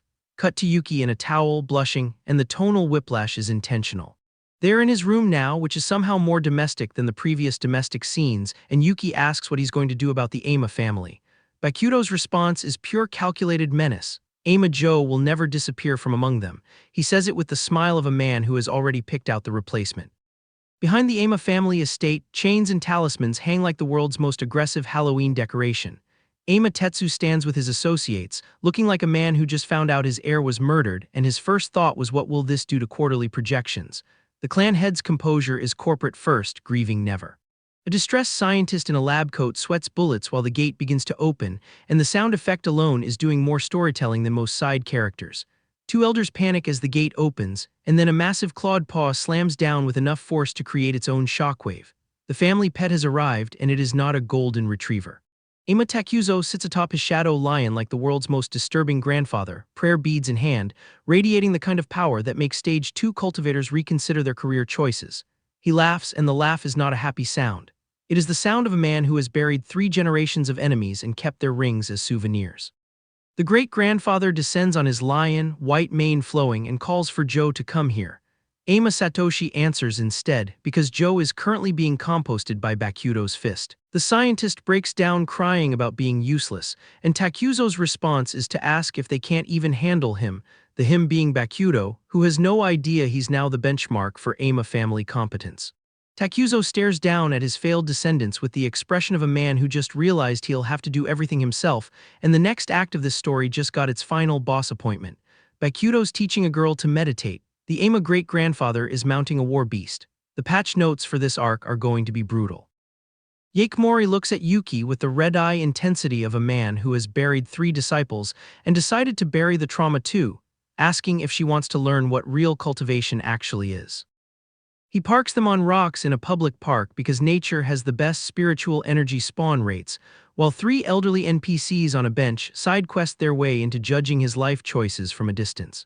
Yuki tries to meditate and immediately bricks it, which tracks because her previous training method was essentially force-feeding her body chaotic Kai until her spiritual immune system filed for bankruptcy. Bakuto drops the fundamental gap between them. She was running cultivation at 40% efficiency like a laptop from 2009, and his method hits a clean 100% because he actually read the patch notes. She closes her eyes, reaches for nothing, and finds exactly that. The void stares back. She sweats through her spiritual pores, and the elderly gossip squad upgrades their diagnosis from weird kids to definitely occult. Bakuto touches her forehead, and suddenly the tutorial unlocks. She sees spiritual energy for the first time, glowing and beautiful, and her brain processes this as either enlightenment or the world's most invasive aura farm. He explains the true essence of spiritual energy in this world, which is basically it's invisible because the server population is too high and the mana density got nerfed, and if she grinds hard enough she can hit Kai refinement stage 1. Cut to Yuki in a bathtub having what can only be described as a full emotional system crash. She screams into the water, resurfaces with the determination of a woman who has chosen violence against her own mediocrity, and vows to reach stage 1 if it kills her. Bakuto walks away from his new disciple with the confidence of a man who has absolutely not considered what happens if the Ama family shows underpowered while he's on a bus to Ryuja, which is exactly where he's heading next. He boards the night bus, the driver gives him the few passengers, sit wherever treatment with the kind of smile that suggests this route has seen things, and Bakuto's red eyes narrow because Ryuja is not a destination you pick for the tourism board. Some office woman is threatening to send Agata on a business trip to a country that definitely has malaria, which is the most relatable villain energy this series has produced so far. 6 hours into Bakuto's bus ride west, he's staring out the window with the 1,000-yard gaze of a man who has already calculated 17 ways to kill everyone on this vehicle. The bus window explodes. A bald man in red goes full panic mode because nobody told him this was a player versus player server. Armed men swarm the vehicle like it's a raid spawn, and one poor guy in a tracksuit is already getting grabbed before he can finish his sentence about Kamikaze. The tracksuit guy manages to get out half a conspiracy theory about Hanadate and Kamikaze before getting choked from behind. A suited man with a glowing knife stands over a fallen body like he's auditioning for a K-drama villain role. The whole bus is now a hostage situation with worse catering. Bakuto hasn't moved from his seat, which is either supreme confidence or he left his cultivation build on autopilot. A cloaked figure with spiky hair stares out at the green blur of trees, probably wondering if bus insurance covers armed robbery. The masked passenger in blue holds a black case like it's the only thing standing between them and an existential crisis. Someone on the bus notices wind where there shouldn't be wind, which is always the worst kind of foreshadowing. A blue energy fist erupts from nowhere and sends a man flying through shattered glass like the universe itself filed a complaint. Bokuto is already outside, having exited through what I can only assume was the ceiling. Bokuto stands in the road with glowing red eyes and tells the entire ambush squad he'll take them all at once, which is the kind of main character privilege that gets you banned from ranked. The attackers scream and charge like they didn't just watch their buddy become a windshield. Bokuto strikes once, and the impact produces a liquid that I will diplomatically describe as aggressively organic. The aftermath is not pretty. Two figures stand over a body while Bokuto stares forward with the emotional range of a man who just finished his grocery list. The masked passenger with the briefcase finally looks underpowered with wide eyes, realizing the quiet guy in the back row was the final boss this whole time. Achievement unlocked, bus seat lottery jackpot. The survivors gather around the broken bus in the middle of nowhere. No cell signal, no roadmap, and absolutely no faith in public transportation ever again. Two men stand in the rocks looking like they just failed the tutorial zone. Bokuto leans against a tree with his arms crossed, already bored of this side quest. The masked figure approaches Bokuto directly, briefcase in hand, and proposes a deal: escort her to Kanemoto and get rewarded. Bokuto says he's not interested, which is the most honest thing a cultivation protagonist has ever said to a quest giver. She is visibly surprised, probably because every other Manhwa would have already adopted her as a little sister by now. Hanadate Banri, the man who shot Fuyu and thought he was collecting a debt, is now standing over his own fallen men in the forest. His subordinates are screaming about Tabata being at the scene, which is the kind of alibi that only works if your boss cares about employee retention. He does not. One of his men is apologizing like his life depends on it, which it absolutely does. Hanadate sits there in sunglasses with the energy of a man who just watched his quarterly projections get deleted by a single cultivator. He asks if it was just one kid who did all this, and the subordinate's silence is the loudest yes in Manhwa history. Meanwhile, his scouts are reporting that the masked woman smelled like a woman, which is the kind of detective work that explains why they're working for Hanadate and not solving actual crimes. He tells them to talk, meaning confess their failures faster. The bald enforcer points aggressively at someone who definitely did not sign underpowered for this performance review. Someone finally connects the dots to Kunieta's place in Kanemoto, which means our protagonists have maybe one scene of peace before the next wave of job applicants for the get beaten by a cultivator position arrives. The other survivors are demanding to be let out too, because nothing says we're in this together like shared trauma and poor forest reception. The Hanadate survivors look genuinely afraid now, which is growth. The forest canopy shifts to rain and mist, nature's way of saying your boss is coming and he brought reinforcements. Then we get the title drop, Kanemoto, a town that looks peaceful until you remember what genre this is. Bokuto walks through Kanemoto with his red eyes on full display because subtlety is for people who haven't already tanked a bus ambush. The hooded woman, Fuyu, still gripping that briefcase like it contains her will to live, says she wants to avoid drawing attention. Bokuto's entire aura suggests he has never avoided attention in any of his lives.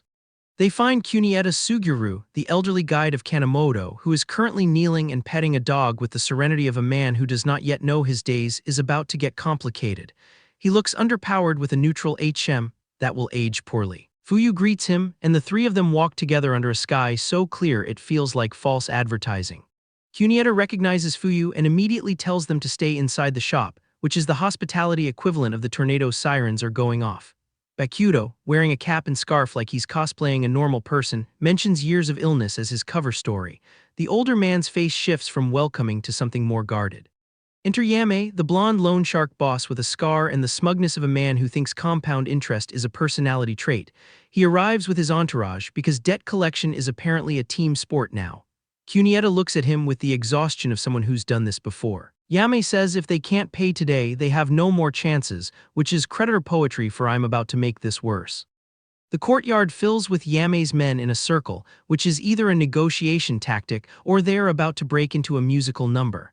Bokuto's red eyes are staring through this entire performance like he's already read the script. Kunieta shouts in rage, but the scarred blonde just smirks harder because nothing feeds a lone shark like other people's desperation. Bokuto warns that Hanadate and the others will come here too, because apparently one group of violent creditors wasn't enough narrative tension. Fuyu steps forward and declares she'll cover Kunieta's debt, which is either noble or a sign that she has never met a lone shark's definition of final offer. Cuneta immediately tells her she shouldn't, because he has met that definition repeatedly. Cuneta's urgent warning to Fuyu lands with the weight of every previous person who tried to pay off a predatory loan. Yame's man holds underpowered a sparkling object, probably the Ayu, probably cursed, definitely not worth what they're about to demand. Then the man with glowing blue eyes and a grin that belongs in a horror movie holds underpowered the paper and says they're settling this with dice. Bokuto and Cuneta shout that they never heard about these terms, which is exactly what someone says right before they learn the terms the hard way. Yame claps with the satisfaction of a man who just activated his trap card. Enter William, the dealer in a tuxedo and glasses, who bows with the professionalism of someone who rigs games for a living. William says it's an honor to meet them, which is dealer speak for I'm about to take everything you have. Bokuto and Cuneta look grim because even they can read this room. Yame leans on William's shoulder like they are old friends, or like he's making sure the rigged dice stay rigged. The setup is so obvious it practically has a user manual. Yame grins with blue eyes and asks if they'll do it anyway because loan sharks love consent almost as much as they love compound interest. Bokuto's red eyes narrow, not in fear, in calculation.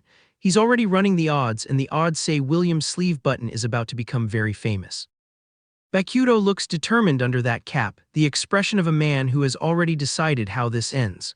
A blindfolded man sits at the table with a cup over his head, which is either a dice ritual or the local entertainment. Then Bokuto glares forward with pure anger because someone just threatened the one thing he actually cares about, and it's not the money. The loan sharks laugh like they already split Fuyu's briefcase 3 ways, which is the confidence of men who have never been out-cheated by a cultivator with a hearing-based build. Fuyu glares from behind the dice cup with the energy of someone who absolutely did not sign underpowered for this questline, then shouts even with the confidence of a woman who can hear the pips landing. The dice come underpowered 9, which is odd, which is wrong, which means Cuneta hands over the Ayu with the enthusiasm of a man watching his retirement fund evaporate. Fuyu shakes the cup like she's trying to wake it underpowered, calls odd with gray-haired determination, and William leans in with the smile of a man whose sleeve button is about to do the heavy lifting. Bokuto's eyes go red, which is his eye can hear the electromagnetic frequency of your cheating device look, and he mutters it's here like a man who just found the tutorial boss's weak point. William calls triples with the serenity of someone who controls the outcome. Fuyu shouts that the match is theirs with the desperation of someone who absolutely does not control the outcome, and Bokuto lets out a ha that contains multitudes. The dice land in a configuration that makes William's smile flicker for exactly 1 frame, and the debt collectors start sweating like they just realized their rigged game has been reverse-engineered by a Stage 2 cultivator with trust issues. Kashiro grins with the yellow aura smugness of a man who still thinks he's the final boss. Fuyu slams the cup down like she's trying to break the table's spirit, and the dice rattle with the sound of impending karma. Fuyu looks at the cup like it's a final exam she didn't study for. William reaches for it with the gentleness of a man who's about to steal her last hope, and Bokuto finally steps in with the I've heard enough energy of someone who's been holding back the whole episode. The debt collectors ask who the hell he is, which is the wrong question. The right question is how fast can you run when a cultivator exposes your entire operation in front of the people you've been extorting, and the answer is, not fast enough. Bokuto stares at William with the red-eyed intensity of a man who's been counting cards in a casino that doesn't know it's being audited, and says he'll take odd triples. The debt collectors laugh like men who have never met someone who can hear dice whisper, and William's purple eyes flicker with the panic of a streamer whose cheat code just got broadcast live. Bokuto says of course with the confidence of someone who's already seen the ending, while William's hands glow purple and he grins like the money's already in his offshore account. The dice land, and the debt collectors' faces do that thing where math stops working, because odd triples just came underpowered in a game that was supposed to be mathematically impossible. William starts screaming about impossibility while Fuyu slams the table with the righteous fury of someone who just got their refund approved, and then William slips. Bokuto finishes his sentence for him, because that's what you do when someone's confession is writing itself, and points out the button on William's sleeve with the disappointment of a teacher who expected better. Fuyu shouts about the cheating with the volume of someone who's been losing to a rigged game for hours, and the debt collectors panic like their guild leader just got exposed for buying gold. Bokuto says he can do more than move dice, which is the most understated way to announce I can also move your organs, and the purple energy in the room suddenly feels less like a party trick and more like a medical warning. William gets thrown back by invisible force, then choked by it, while Bakuto stands there looking like he's calculating shipping costs rather than murder and says the debt is cleared. The blonde debt collector yells like a man whose subscription to invincibility just expired, and William gets choked harder while Bakuto asks for the Ayu with the patience of a DMV clerk who knows you'll comply eventually. Someone asks if they want to die, which is a rhetorical question when Bakuto's already demonstrated the answer, and the papers get handed over with the enthusiasm of a resignation letter. Bakuto tells Fuyu and Kunieta to take the papers and get out, and they move with the urgency of people who have seen what happens to the supporting cast in cultivation stories. Outside, Fuyu asks if he did anything, and the men say William was shaking like crazy, which is what happens when your cheat device gets outed by someone who treats telekinesis like a party trick. William stands there broken, sweating through his tuxedo like he just ran a marathon in a sauna, and Bakuto tore his sleeve open to expose the button, because nothing says checkmate like physical evidence you can't patch out. The convoy rolls out with all the optimism of a group chat planning a road trip. Military trucks, covered cargo, and absolutely nobody asking why the transport to Ryuja looks like a heist movie's third act. Our guy sits with Yuki Fuyu clutching that briefcase like it contains the last PS5 on Earth, and the red-eyed stare says he's already calculating 17 ways this goes wrong. The briefcase gets a glance, a question, and 0 answers, classic Fuyu. Yuki's face is doing that thing where she's trying to look determined, but her eyes are screaming we're in a truck with strangers and no cell service. The sun-drenched road ahead looks peaceful, which in this genre means the ambush is loading. New passengers, new problems. Some hooded figure with main character disguise energy warns milliseconds. Rei to watch herself, and Kasumi Rei's surprised you can tell, confirms she's never played Among Us. Kohei Chino throws a thumbs underpowered with the confidence of a man who's about to be revealed as completely useless. An elderly woman smiles like she doesn't know she's in a cultivation manhwa, while some cloaked fraud promises to find the legendary cultivator. The Kushin-style founder was apparently a cultivator from Ryuja, which means this entire Find the Master quest is just a local returning home with extra steps. Bakuto sits arms crossed, already bored of the pre-ambush small talk. Then the panel screams watch out, the truck swerves, and that blinding flash of light is not a photography enthusiast, it's the we're being attacked notification with no snooze option. The onomatopoeia panel hits different when it's the sound of your safety margin being permanently deleted. The truck's crammed with anxious faces, the scarred man grins like he planned this, and the fallen tree blocking the road is not a landscaping error. Kunieta's arranged transport just became the worst Yelp review of his life, expected scenic route, got armed robbery 2 stars. The suits emerging from trucks with knives confirm this is a coordinated welcome committee. The older man smiles with a cigarette like he's not about to watch his men die. Then the blue energy beam pierces a skull and the tone shifts from tense negotiation to Yaeshigemori. Bakuto has entered the chat. Blood pools. Onomatopoeia gets creative, and the man cleaning his knife with a handkerchief is performing hygiene theater while surrounded by corpses. The screamed "we're going to be killed" is not hyperbole, it's patch notes for the next 30 seconds. The sunglasses and knife combo says slit your throat with the casual energy of a Starbucks order, but the real horror is the treasure comment. These guys didn't come for money, they came for cultivators. A woman screams stop it, pink-haired terror pleads hurry, and the hooded figure grimacing in pain is having the worst commute of their life. The group walking down that tree-lined road looks like survivors of a difficulty Spike the game never warned them about. Yuki's whispered warning, they have guns, even a cultivator is no match for a gun, lands like a system notification with no dismiss button. Bakuto's red eyes don't blink, because he's already done the math and the math says catch the bullet. The sinister grin asking a cultivator, followed by then you shouldn't die even if you take a bullet. Right is the most dangerous rhetorical question in the genre, because the man holding that pistol has no idea he's aiming at someone who treats firearms like tutorial obstacles. The kneeling despair, the horrified no way, and then Shizuru's voice cutting through with the promise that started this whole disaster, you said you'd find a cultivator and cure my grandfather. The rage response, shut underpowered, it was obviously all a lie, lands with the weight of every broken questline in existence. But here's the thing about lying to people who have already met Yaeshigemori. Bakuto. The cultivator they are looking for is sitting in the truck behind them, and he's just finished proving that bullets are, in fact, a skill issue.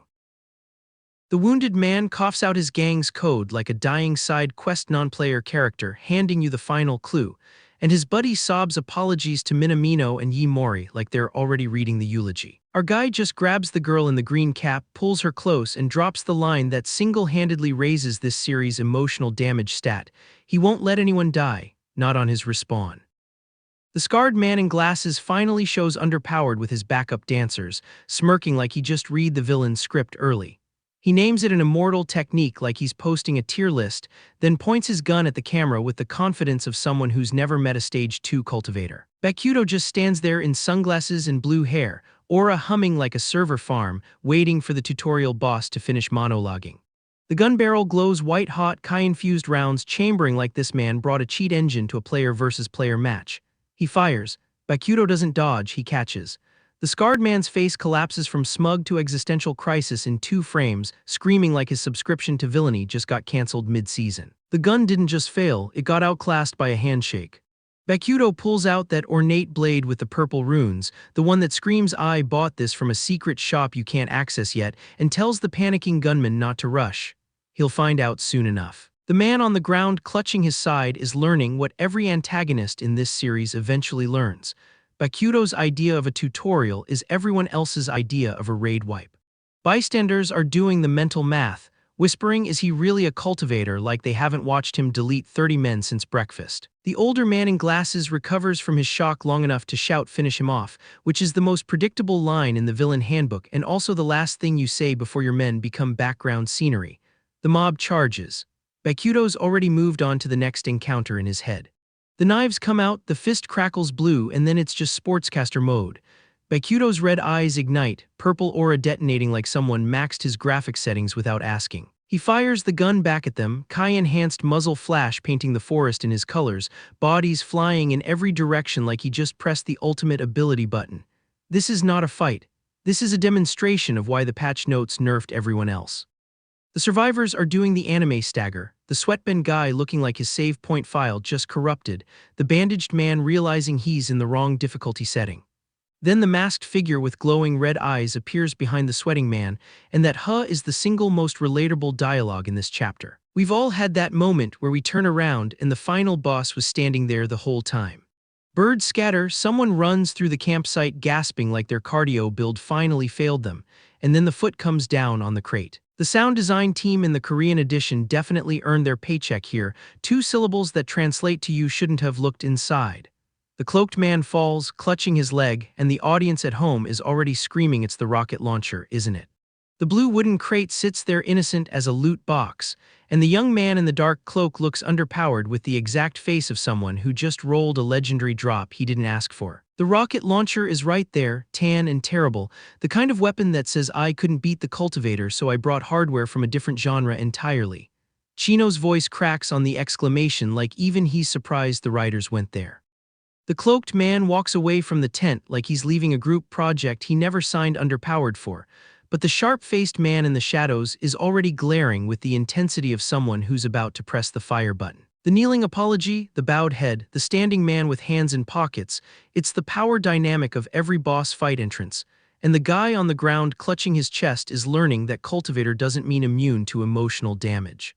Bokuto stands over the kneeling man with the reddish-brown hair, spiky dark silhouette against the forest green, and the middle-aged man in glasses is shouting in distress like his quarterly report just got rejected by the board. But Bokuto's the one who speaks, and his frustration is the most human thing we've seen from him. All of you keep saying the same thing.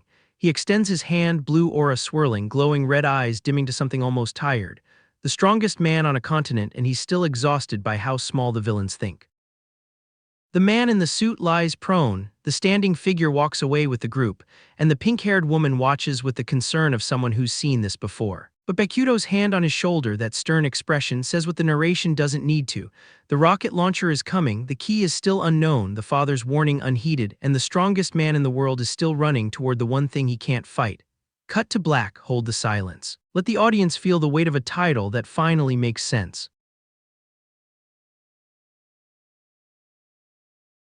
Bokuto's hands crackle with blue fire and something nastier underneath, the kind of energy that makes bystanders reconsider their life choices. He's not even trying to look human at this point, and honestly, the aesthetic is working for him. The red eyes come out, which in this universe is basically the "I am no longer asking" indicator. He throws a blast that redecorates the landscape, and somewhere a geologist is crying because that rock formation took 10,000 years. The survivors look underpowered with the universal expression of "we picked the wrong questline." One of them is already doing the regret monologue, which in manhwa terms means he's either about to die or become comic relief. The explosion answers that question. Yuki grabs him with the desperate energy of someone who just realized her travel buddy is a walking war crime, asking if they should turn back before they become the next crater. The bus driver has entered his main character moment, refusing to move unless Bokuto stays on board. Apparently saved everyone on this bus is now a valid form of ID in Ryuda, which honestly, better security than most isekai towns. Enter the Bokuto Society, which sounds like a pottery club but is actually the Yakuza with better branding. Their current boss inherited the position the old-fashioned way by personally deleting 5 rival factions from the map. Ours nightmare effective leadership. Yasuke and Koya are doing the classic "we're not even using our full power villain" pose, which in any other series would be a death flag. Here it's just Tuesday. Some poor fool tries to invoke Kamikaze like it's a credit card with no limit. Minamino Satoru steps out adjusting his glove like he's about to serve tennis instead of judgment. The green eye glow is subtle, which in this universe means he's either suppressing massive power or he's just that confident. Spoiler, it's both.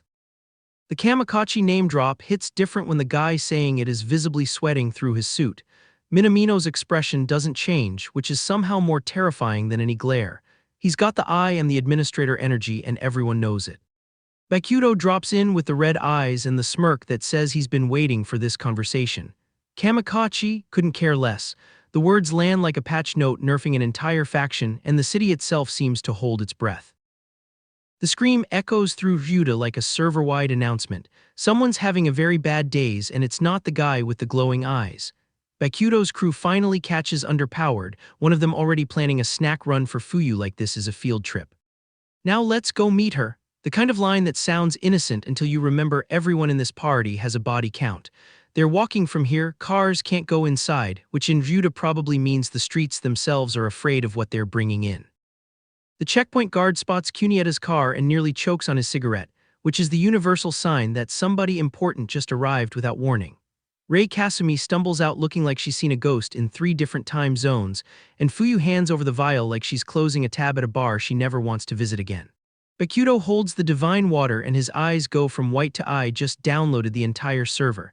The vial crackles against his palm like it's trying to tell him secrets he already knew in another life. He doesn't say much, which for him means he's calculating approximately 14 different ways this goes wrong.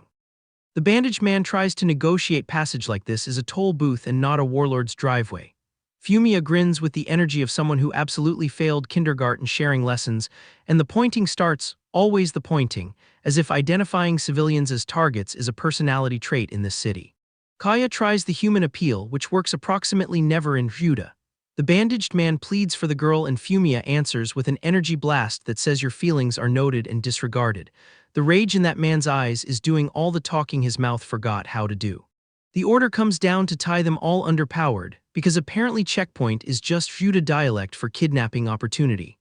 Bokuto's crew stands there with the collective energy of people who have been disrespected professionally and are about to file a very violent complaint. The smug man points at our guy like he's identifying a rare species, which, fair, stage 2 cultivators are basically endangered and about to go extinct all over his face. Yuki drops Minamino's name like it's a tactical nuke with a delivery confirmation, and the approaching thugs pause like their connection just lagged. The knife guy's smile says he knows something she doesn't, which in this city usually means the boss already got the memo and chose violence anyway. The swordsman swings and the shockwave hits like a system announcement nobody asked for.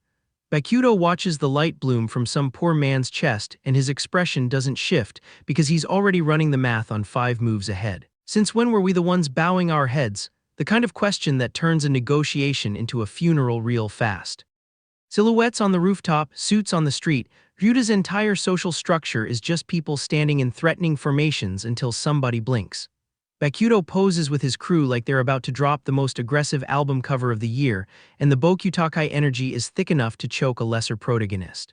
Yuki waves brother with the enthusiasm of someone who just unlocked a secret ending, and the red-eyed man's joy is doing heavy lifting in this emotional economy.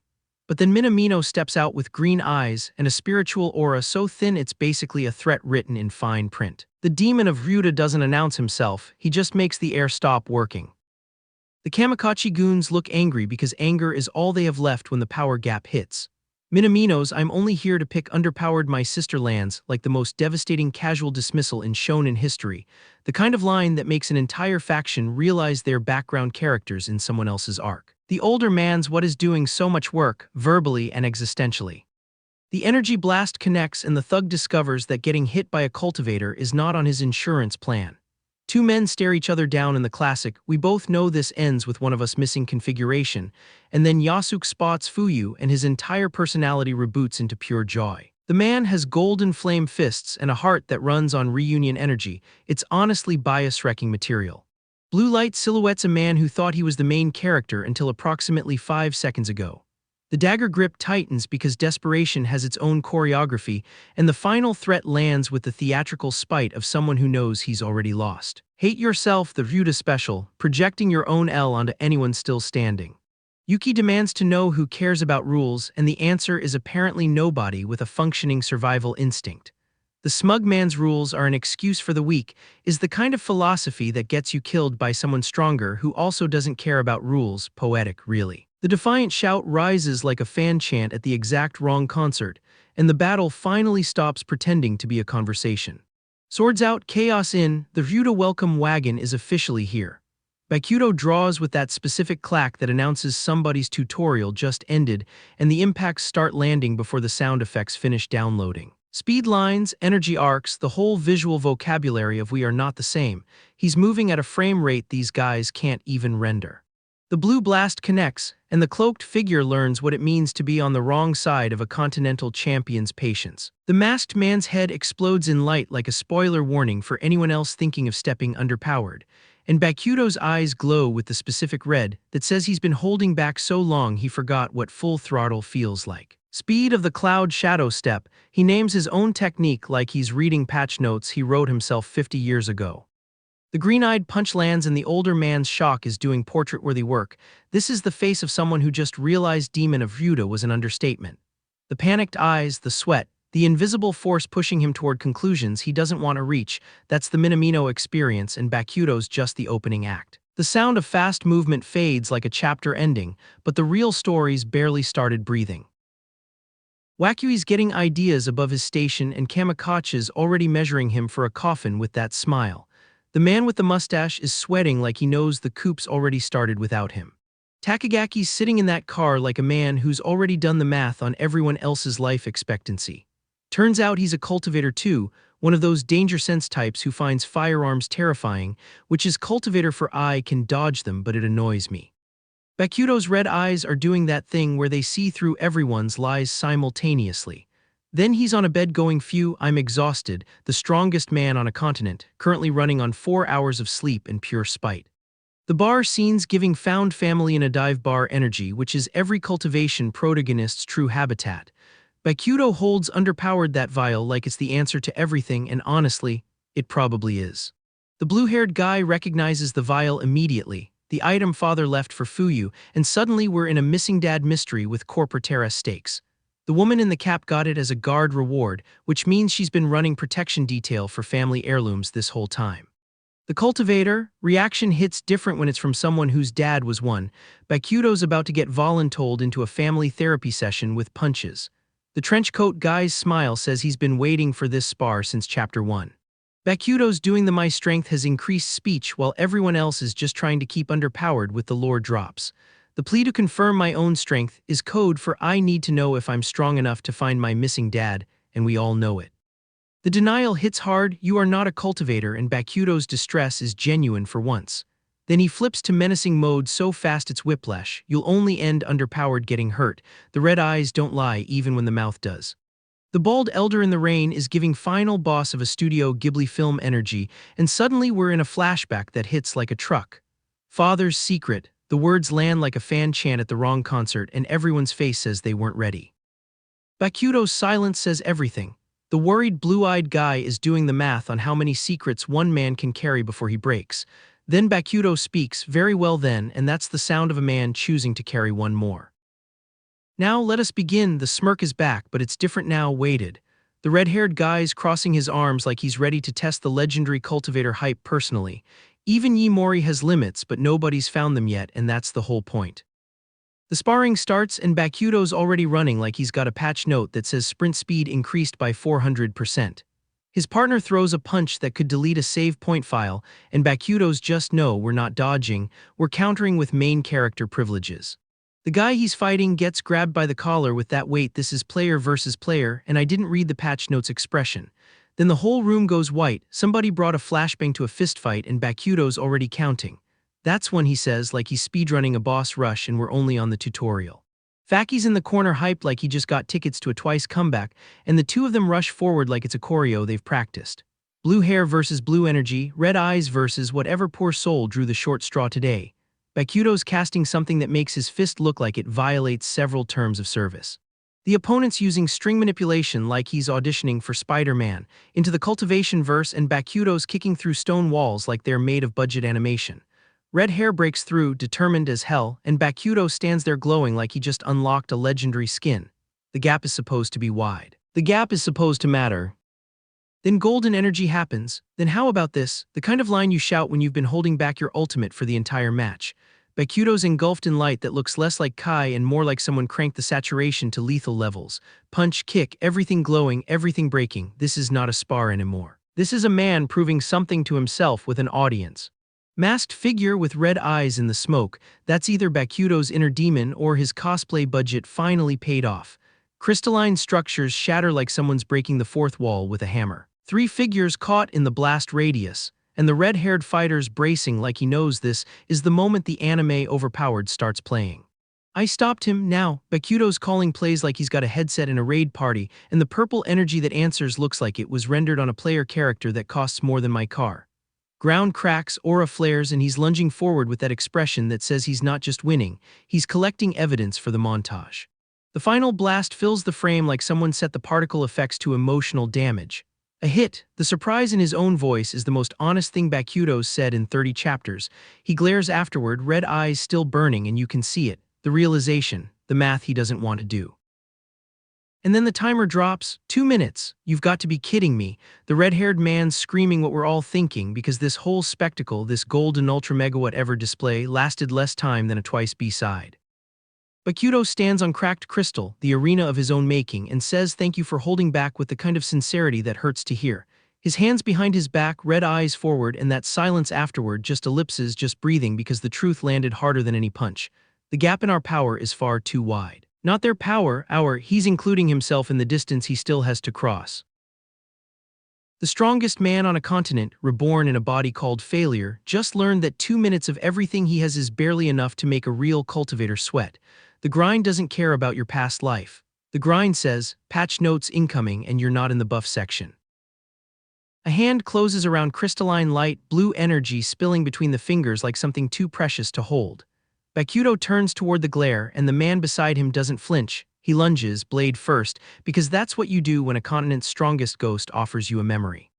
Bokuto's eyes burn crimson against the digital blue, and he names it flat, a memory stone. The kind that needs a level 4 cultivator to forge, which means Fuyu's father was either hiding his real rank or died pretending to be smaller than he was. He explains the rules like a tutorial non-player character who knows the devs never finish the help text, residual image, no interactivity, the dead don't hear prayers. Then the glow resolves into a bald man in white, and someone behind Bokuto breathes a word that breaks the whole tutorial, Father.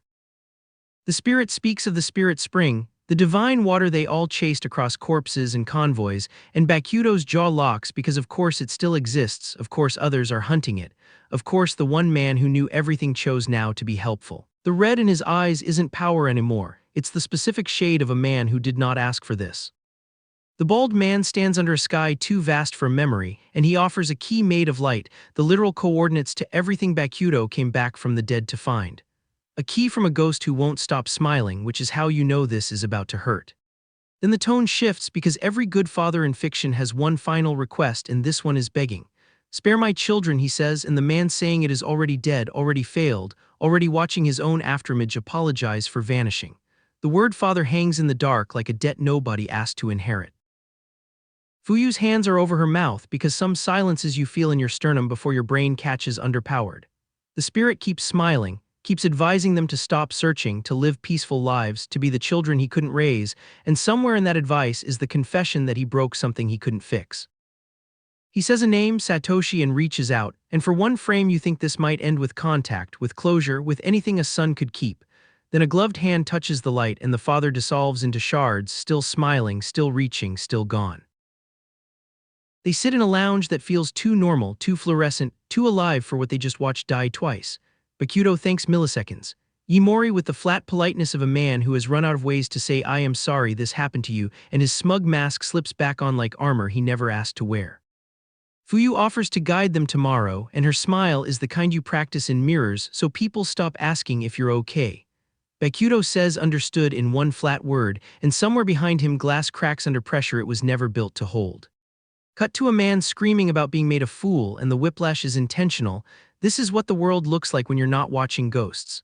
He's surrounded by couch cushions and smaller men who know better than to make eye contact, and his rage is the petty kind that starts wars because ego is cheaper than therapy. Another voice rises, bandaged and furious, promising revenge in the exact cadence of a man who got his ear shot off and called it character development. He demands a phone like it's a weapon, which in this story it absolutely is. Every call is a deployment, every silence an ambush waiting its turn. A door opens on a woman with her hands clasped so tight her knuckles are white, and the man who greets her wears the expression of someone who has already decided the answer is no. She touches her cheek like she's holding her own face together, tears welling but not falling yet, the kind of control that costs extra.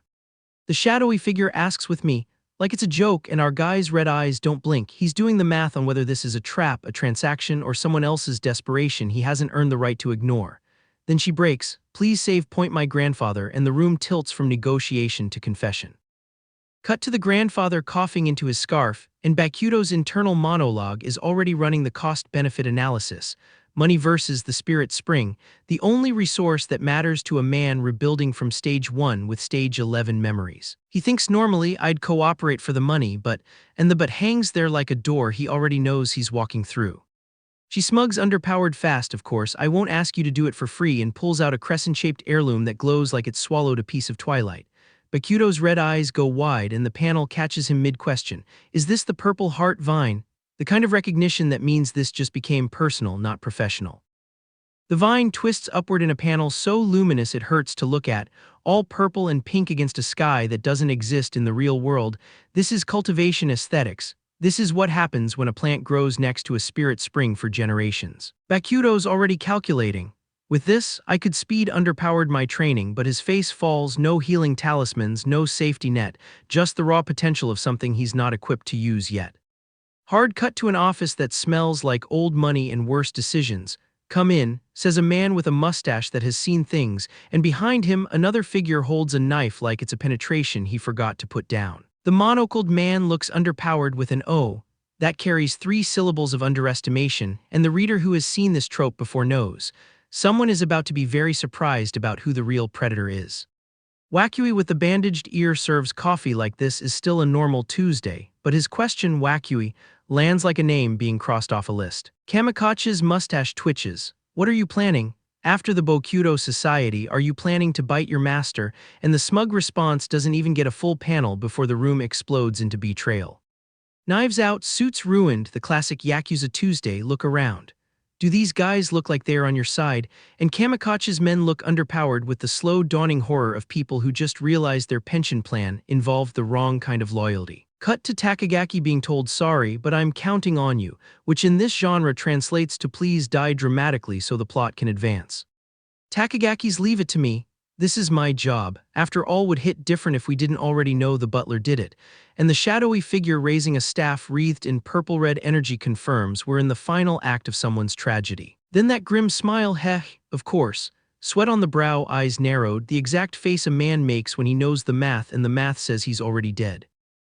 Hashimoto lunges with that magenta aura and the grin of a man who enjoys his work too much, but the real violence is quieter, an older man choking out we've spent so much time together, while blood paints his collar.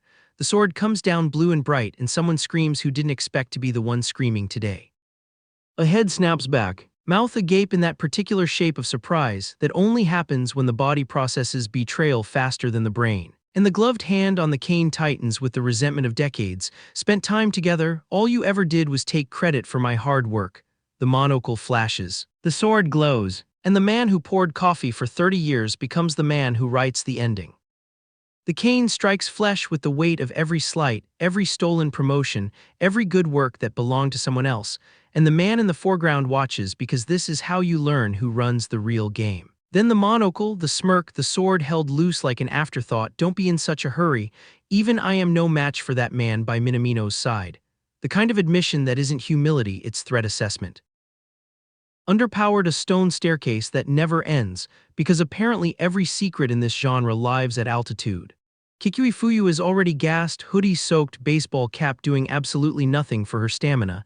She's asking if it was always this high underpowered. The answer is yes, mountains are like that. Yaeshigemori Bokuto, meanwhile, is barely breathing hard. Stage 2 cultivator perk, infinite cardio, the rest of us are still paying for gym memberships. Fuyu shouts that once they're done here she's heading to Kasumi-san's grandfather. Bokuto keeps walking. The man has priorities and they are not social calls. They reach the top. Fuyu drops her backpack like it personally offended her. Dust cloud, sound effect worthy of a bass drop. This is where Fuyu and her brother grew underpowered. Their father's house, the place he called something she never finished saying. Traditional Japanese building, autumn foliage, the whole aesthetic. Underwater ruins visible beneath a stone platform because of course the childhood home has submerged lore. Two men stand under a wooden overhang. One of them has Bokuto's glowing red eyes. He's already scanning for spiritual residue like a bloodhound with a grudge. Golden energy arcs across the garden, something still active skill here, the father's protections or his regrets or both. Fuyu leads him to the main house, father's room. She knows it well but she's never seen anything locked. The key from the memory stone doesn't match any memory she has. Bokuto holds the key, red eyes narrow. He's already 3 steps ahead of whatever this place thinks it's hiding. Inside, nostalgia hits different. Fuyu remembers her father sitting in front of the statue every day, rarely going out with them. Whenever he stepped away, he always put something away. Ghostly children flicker in the corner of the panel. Memory echoes. A younger Fuyu crying that she could never beat her brother ended underpowered running to father. The father's apparition, warm, bald, smiling, promises a candy apple at the festival. Don't tell Satoru favoritism but make it wholesome. The multi-armed deity statue dominates the room. Fierce expression, sword, dharma wheel, flames. Standard dad decor for stage 4 cultivator who sealed a spirit spring. Bokuto notices something off, bare feet on rock, a warrior figure in blue robes holding weapons. The statue's details shift when you're not looking directly at them. Fuyu crouches to examine the feet. Bokuto's red eyes catch the anomaly. A demon-like figure speaks from behind. His skill is far beyond what they imagined. A glowing blue hand reaches toward a 2-headed figure. The statue responds to spiritual pressure. This isn't art, it's a lock. Bokuto presses his palm against the barrier. Blue energy flares. The holographic projection of the multi-armed deity activates across the room. Fuyu's never seen anything like it. Bokuto identifies it immediately, spirit vessel. A forged artifact requiring stage 4 power to create. Her father wasn't just guarding the spring, he built the door. Flashback imagery, a bald man meditating in golden energy. The cultivation ladder spoken aloud. Stages 1 and 2 build spiritual power. Techniques start at 3 or 4. A shadowy robed figure with a glowing brush, magical script swirling. The father's residual image, still teaching, still warning, still gone. Bokuto holds the key to his lips, contemplating. Then he and Fuyu stand before the dim building, and the architectural blueprint of the entire structure projects itself in blue light. The key goes into a lock that shouldn't exist in a traditional Japanese house. Futuristic mechanism, glowing grid patterns, a multi-limbed box-headed spiritual construct materializes. Bokuto and Fuyu stare. Their expressions say, we expected a hidden room, not a whole-ass digital guardian. The father's aesthetic was complicated. The construct offers a red box. Inside, bright light then revealed, a wooden plaque inscribed with coordinates, 104 degrees 20 degrees, and a shriveled green object that might be organic, might be dead, might be both. Bokuto checks his phone. Fuyu checks hers. The coordinates map to a rough location not far, the father's final breadcrumb delivered posthumously with typical cultivator drama. Fuyu announces she's staying, wants to clean underpowered the shrine. There's a wild hot spring nearby. The woman just got coordinates to a possibly world-ending magical water source and she's thinking about baths. Cut to moonlit forest, sound of wind through leaves, a young man running, panicked, exhausted, not a cultivator, not armed, just scared. White energy blast erupts near his ear. He recoils, crouches behind a tree, military voices, camouflage armor, they're hunting him like game. Soldier in full tactical gear shouts a battle cry. Another with goatee and military cut grins with menace. This isn't a patrol, this is a sport.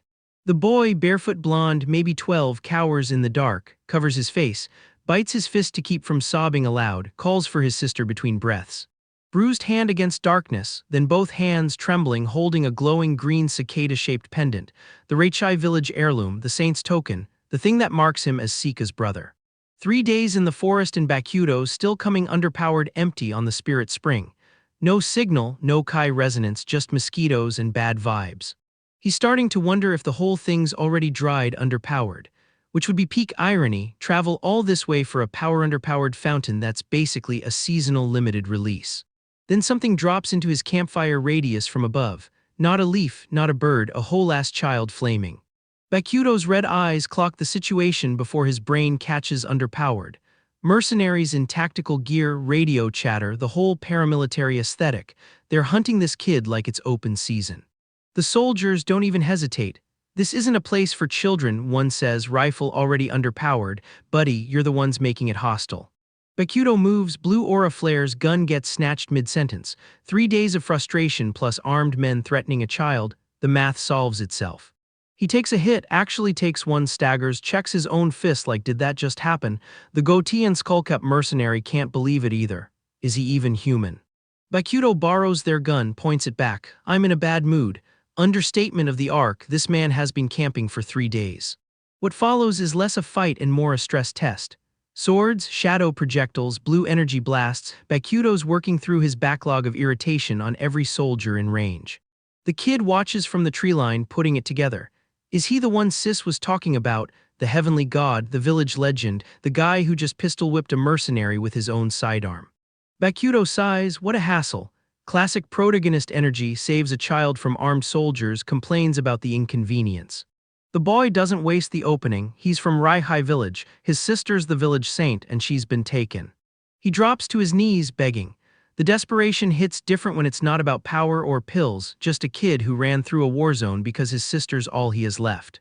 Then Bokuto sees the pendant. Green cicada, glowing faintly, black cord, same design as the one in Fuyu's father's hidden box. Same lineage, same heavenly god origin story. Bokuto pulls his own, more worn, same make. The kid's eyes go wide. Amazing, so you really are the heavenly god. The branding's been around longer than Bokuto's been alive. Generational heirloom passed down in Raihai village. The sister has the current one, which means whoever took her has the key to whatever the village has been guarding for centuries. Bokuto agrees, of course he does. The spirit springs already connected to this might be the same source, might be the lock this key opens. Either way, the Venn diagram overlaps. Cut to a full moon, a garage door, a muffled thud. Aoi Sika, the saint of Raihai village, long pink hair, green eyes, gray robe thrown against tile, gagged, bound. The captors aren't subtle about their hospitality. A boot stomps near her head, shockwave on the floor. Whoever's running this operation wants her scared, cooperative, broken enough to talk about whatever the village has been keeping secret. The masked figure watching from the chair doesn't move. Just sits there, green eyes glowing through the mask, faint blue energy leaking from the left eye, observing, cataloging, waiting for the saint to crack. The military base sprawls below like a bad urban planning decision. Watchtowers, fuel tanks, enough vehicles to stage a small coup. Bokuto's red eyes catalog the layout in one sweep. 3 days of forest camping, and now he's doing tactical recon in a blue jacket with a child sidekick. The continent's strongest has really come down in the world. He pulls out the golden ring, the one from Ama Joe's corpse, the spirit vessel shapeshifter tool. Looks like, he mutters, already planning the wear and tear on someone else's face. First perimeter guard never sees it coming. Cigarette still in hand, mouth open, neck struck by a glowing fist. Bokuto doesn't kill him, just borrows the uniform. The dragon drop through the foliage is methodical. One unconscious soldier over the shoulder, dumped in the underbrush. Another uniform acquired. Bokuto's done this before, different continent, same math. He emerges from the tree line in full camo, hand on some grunt's shoulder, asking about Iwao like they are old barracks buddies. The disguise holds because nobody expects a cultivator to bother with petty infiltration. Night falls, the base shifts to perimeter watch, two guards walking into bright backlight, silhouettes perfect for not noticing details. Bokuto's timing remains obnoxiously precise. The gate guard has a bandaged nose and a skeptic squint. "Let's see your ID." Bokuto's already palmed someone else's card, the pickpocketing skill from Chapter 2 finally getting mileage. The card passes, embarrassed laughter handshakes, "I'm embarrassed enough as it is." The bandaged guard Katayama, if the compassion cues hold, leans in with intel on the sister's location. "That's probably where your sister is." Then the warning, "Be careful, if you mess underpowered you're dead." Katayama's eyes say he's not threatening, he's pleading, defector energy confirmed. Inside, the cell block breathes despair. Three men slumped against a wall, heads thrown back, waiting for whatever comes next. Bokuto observes from shadow, counting patrol intervals. "Is that her?" The guard points through bars at a figure in white, sunlit through a high window. Aoisika, pink hair, green eyes, the saint of Reichai village, collapsed on the floor like discarded laundry. Bokuto's calculation shifts from extraction to damage control. Too many eyes, too many rifles, and the prisoner can't run. He clasps hands with someone behind bars, a promise, a signal, a debt being called. The masked figure with red eyes points forward, surrounded by dark tendrils. Not Bokuto's usual aesthetic, the golden ring's doing its job, projecting someone else's spiritual signature. Ama Joe's face, Bokuto's vengeance. Cut to Kikui Fuyu on floating stones, hoodie and cap, looking worried. "I don't think anything bad happened to him, but..." The gate behind her stands open to bright sky. She's not where Bokuto left her. "Huh, what happened to you?" Someone surprised by Bokuto's condition or his face. The ring's holding, but the spiritual strain shows in purple aura bleeding through the disguise. The wounded man supported by a woman, Amatani Yuki, blue kai leaking uncontrollably from her body, still not fully healed from that flawed cultivation method. She's here somehow in the base's vicinity. And the scarred man with glowing blue-green eyes, warning about Yasuke and the others being in danger. The Bokutakai subplot catching underpowered, Minamino's enforcers, captured, tortured, while Bokuto's playing dress underpowered in a military compound. The Venn diagram of problems keeps overlapping. Spirit Spring, Village Saint, Bokutakai prisoners, Life Force drug operation, all threads converging on one base, one night, one cultivator who's running out of disguises. Katayama's hand is still mid-shake when the voice hits him from behind. "Katayama, that's what you call standing guard." The smile freezes, Daiki's red eyes don't blink, don't forgive, the consul's little brother running his personal playground of broken prisoners. Katayama's apology comes out automatic soldier reflex, but his eyes flick to the cell bars behind him, calculation, not contrition. The defector math is getting simpler by the hour. Inside the cell, a man grabs the bars like they are the only solid thing left. The hand reaching toward him holds a small rectangle, cigarette, maybe, last meal lottery. Daiki's rage doesn't need a target. "When did my brother ever order you to do that?" The question nobody answers because the answer is never. The consul doesn't know half of what happens here. The soldier stammers. Daiki grabs him by the collar. "Shut it, you've ruined my fun for days now." And the math is simple. This base runs on boredom and boredom runs on other people's pain. The bald man's tongue hangs out, eyes locked on the cell block like he's picking a snack. "Which one should I play with today?" The air quotes around play doing violent heavy lifting. The blue-haired woman in the corner, not a prisoner, not quite staff, leaking that uncontrolled kai from every pore, gets grabbed by a brown-haired woman who's seen this rotation before. "The last girl died before I really got to enjoy myself. Boring." The bandaged figure on the ground doesn't have a name in this room, just a number that expired. The burly guard looks down like he's checking a delivery. Fist meets bandaged arm. The impact sound, a low, droning go-go, fills the panel like a warning label. Some violence doesn't need translation. The gasping man, face erased by blood and grime, has reached the point where pain becomes geography, something you inhabit, not feel. Daiki's green uniform is spotless. "I taught you a lesson last time, didn't get through to you, huh?" The eternal question of every failed teacher, every successful torturer. The bandaged face soldier clutches his head like he's trying to hold his skull together. Iwao, the name escapes, a prayer or a curse. Another soldier lunges. The "yes sir" chorus behind him, automatic as breathing, as dying. The system runs on voices that stopped asking questions. The snarling man with bared teeth, generic rage, interchangeable face, same uniform as the last one. The base breeds them in batches. Energy burst, blood on commo. The soldier who got hit looks surprised, which is almost funny. You signed underpowered for this, didn't you? The fine print on military contractor doesn't cover what you're contracting. Multiple boots, one target on the ground. Idiot. The word they use when the victim won't stop being victim-shaped. The beating continues because stopping would require admitting it started. The heavyset man in green smiles like he's watching a show he paid for. The gray coat figure with pink head covering, unconscious on the floor, Fuyu's hood, Fuyu's colors, the briefcase woman who led Bokuto here, now another piece of inventory. You can't, not her. The pleading guard reaches toward the tactical gear men and the mask-eyed figure cuts him off. There won't be any real problem, but it kills the mood if someone interrupts. Mood management, priority 1.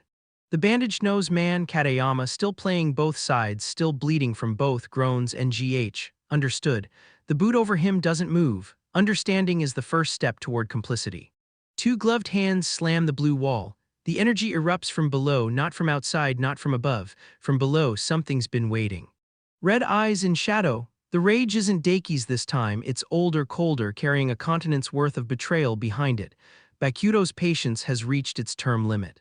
Empty theater, blue beam shooting upward from the flat surface, a screen, a stage, a declaration. The performance is about to start and the audience doesn't know they are in it. Huh, why are you still here? I told you to get out. The overweight soldier, still playing authority, still not reading the room is reading him. Gloved hand on metal bar, bright flash. The latch turns and the figure in Kamo, not base Kamo, borrowed Kamo, Bokuto's Kamo, steps through like he owns the architecture. If you value your life, get out, now. The shaved head goatee man shouting at the wrong person in the wrong direction at the wrong century. The warning system is broken, it keeps warning the victims. Get out, the blue-hued figure asks and the mask with red eyes answers, you've still got something to do first. The tone of someone who's been keeping a list, checking it twice. No one is leaving this place. Bokuto's voice, finally unfiltered, finally unmasked. The middle finger is just punctuation, the grammar of someone who's done negotiating. The distorted face screams, finish him already, but Daki's already calculating the sentence, the paperwork, the brother who makes problems disappear. Murder carries a heavy sentence, can't you at least make this a little easier on us? The bureaucrat's prayer, even in blood. Ha, who cares about murder, my brother's the consul. Daki's entire philosophy in one breath, nepotism as armor, connections as immortality. The New World ability users brought their Old World corruption with them. The cloaked figure with blue markings lunges, some ally, some prisoner who found their footing, some variable Bokuto didn't account for and doesn't need to. The math is crowds now, chaos as coefficient. Die bastard, fist meets mask, meets the face behind the mask, meets the red eyes that don't flinch. Bokuto takes the hit like he's collecting data. Stage 2, post-cloud shadow step against a brute with borrowed power and a brother's phone number. He lunges, energy blast. The sharp whip crack of something cutting air that shouldn't be cut, Kai compressed to audible, visible, undeniable. The continent's strongest, finally not pretending. White light, blue energy. The blinding sequence of someone who doesn't need to see his target to hit it, muscle memory from 50 years of war, one demon king, one masked woman, one betrayal that started all of this. Blade in hand, blue aura framing red eyes. The cylindrical object gun, baton, irrelevant, gets gripped, gets crushed, gets forgotten. Bokuto's weapon is whatever's nearest. His real weapon is the century of practice. What? The last word of someone who thought they understood the threat matrix. The blue energy hand closing on their face says otherwise. Comprehension arrives on delay. The falling opponent, the rising fist, the red eyes that don't celebrate. This is maintenance, not victory. Another variable removed from the board. Another step toward the cell block, the prisoners, the saint of Reichai village who doesn't know she's about to have a very unexpected visitor. Curved blade spins through blue energy. Two figures clash and the sound, a heavy dogo, is the universe's way of saying pay attention. The scythe or sickle, some prison-issue weapon or cultivated artifact, doesn't matter. What matters is who's holding it and who isn't falling. I told you, no one is getting out of here. Bokuto close underpowered, the smug finally cracking through the deadpan. The base that refined human life force into product just met someone who treats human cruelty as inventory to be liquidated. The consul's brother picked the wrong continent's champion for his playground. The bandaged soldier behind bars reaches like he still thinks the architecture owes him something. It doesn't. Combat boot drives a knife into concrete. Not a person, the floor. Someone's establishing dominance over building materials. Red eyes in shadow, weapon ready. Bokuto's done pretending to be a prisoner, done pretending to be a guard, done pretending period. Another soldier cracks the floor beneath a downed opponent. The base's renovation budget is taking a beating today. Bakuto falls through air with blue aura trailing, motion blur doing what camouflage couldn't, making him unreadable. Three soldiers finally coordinate. Draw your guns, the universal subtitle for "We've run out of ideas." Daki's face full fury, full disbelief. Where the hell did he come from? Same question everyone asks every time, every chapter. Two soldiers watch a third fire energy from a weapon that definitely wasn't standard issue. Someone's been shopping in the black market. Blinding clash, the kind of light that makes you wonder if the artist got tired of drawing backgrounds and called it an explosion. White energy blast from camouflage armor. The base's power grid is jealous it never got this bright. Bakuto lunges at a gun-firing soldier. Red eyes don't flinch at muzzle flash anymore. Stage 2, post-cloud shadow step against men who still think bullets are the conversation. Gloved hand on throat, the soldier's neck makes a sound, not a good sound, not a survivable sound. Blood sprays from digital commo, another inventory item marked expended. The portly man in green looks underpowered at a towering figure, shock on a face that thought it was done being shocked today. Bakuto, blue aura, red eyes, the full signature look. You're the last one, not a threat, a census update. Kneeling soldier held by neck, bloody knife in frame. The last one isn't walking out, none of them were. The overweight man in green yells about his brother the consul. Nepotism as armor, connections as immortality. The New World ability users brought their Old World corruption with them. Goatee, mustache, crackling energy around his hand. Someone's been holding back, someone's about to learn it wasn't enough. Stern face, red eyes, the question, an ability user from the New World.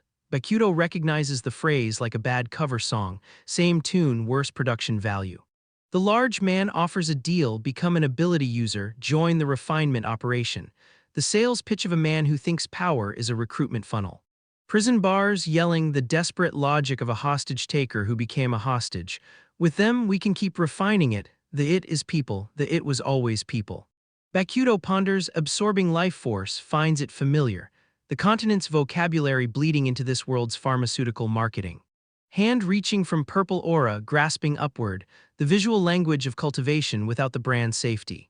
Bakuto in Kamo, red eyes, spectral mad scientist looming behind him. The past life's trauma doing guest vocals on the present life's revenge track. Bandaged soldier crouches, looks at his hands, says no way. The correct response, the only response. Another soldier questions if these are supposed to be hostages. The operation's internal logic is fraying. The help is noticing the product is people. Large man in green, smug, speaking to someone's back. Confidence in a room where confidence has a 100% casualty rate. Impact face contorting, the moment between I have the upper hand and the upper hand was a hologram. Blue energy blast, arm swinging forward. The shoe, the gogogo, the dogo of someone who doesn't need to name his techniques anymore. Shadow figure with wing appendages, rapid movement. Not Bakuto's technique, the base's own experiments, its own monsters, its own receipts coming due. Overweight soldier in green, impaled by ice shards from the wall. The architecture is finally choosing sides. Black liquid pooling around green pants, the refinement process reversed, input becoming output. Bakuto, red eyes, spiky hair, Kamo turtleneck. The disguise held long enough to matter, not long enough to matter to him. You're not Iwao, are you? Who the hell are you? The question everyone asks when the mask comes off. The answer's always worse than they imagined. Hand tightens around glowing ring, blue energy emitting. The spirit vessel ring from Ama Joe's collection, repurposed, recharged, ready for its second act. I'm Yaeshigemori Bakuto. First in caption self-introduction, chapter 42, 50 chapters of war, one demon king, one masked woman, one betrayal, and he still leads with the name. I came here to save point someone, are you planning to stand in my way? Rhetorical question, the standing is already over. Bandaged soldier exhales, resigned, like I could stop you, finally someone who reads the room. Three bruised men look underpowered, shock and fear. The prisoners watching the prison break from the wrong side of the bars. Punch with bright flash, the negotiation phase is over, was never really on. Blinding white explosion, two figures clashing. The bar of impact compressed to single-syllable onomatopoeia. In that case, remove everyone's restraints. Bakuto, delegating, the bandaged-nosed soldier finally gets his promotion from beating victim to key holder. You're Yaeshigemori, right? The name's wrong in the caption, the face is right. Long pink hair, green eyes, gray robe with green sash. Aoisika, saint of Reichai village, found in a sunlit cell. Dark-haired man grabs her from behind, blade to neck. Your little brother asked me, and I had a few things I wanted to ask you myself. Manji, you know Manji, Mongji's name, garbled by translation, clear enough in context. Three men behind bars, distressed. The other prisoners watching the rescue become a hostage negotiation. Bandaged nose soldier, dirt streaked, surprised. This is warehouse D. Yeah, behind it is the outside, but the but is always where the interesting information lives. Soldier shouts, looks underpowered, dark hair peeks from behind. Someone's using the vertical axis. Cloud shadow step in 3 dimensions. Blue energy from hands, looking underpowered at giant cracked crystalline structure. Are you really human? The question Bokuto stopped asking himself chapters ago. All right, let's go. Bokuto, blue trench coat, red eyes, the crystalline structure can wait, the saint can't. Even now, you still want to stay with them? Asked of the bandaged nose soldier. The them is the base, the operation, the brother who made consul. Teal sweater, concern, visored soldier, silent. The moment before defection becomes decision. Bakuto thinking, slight frown, the pause that means he's calculating something the panel isn't showing.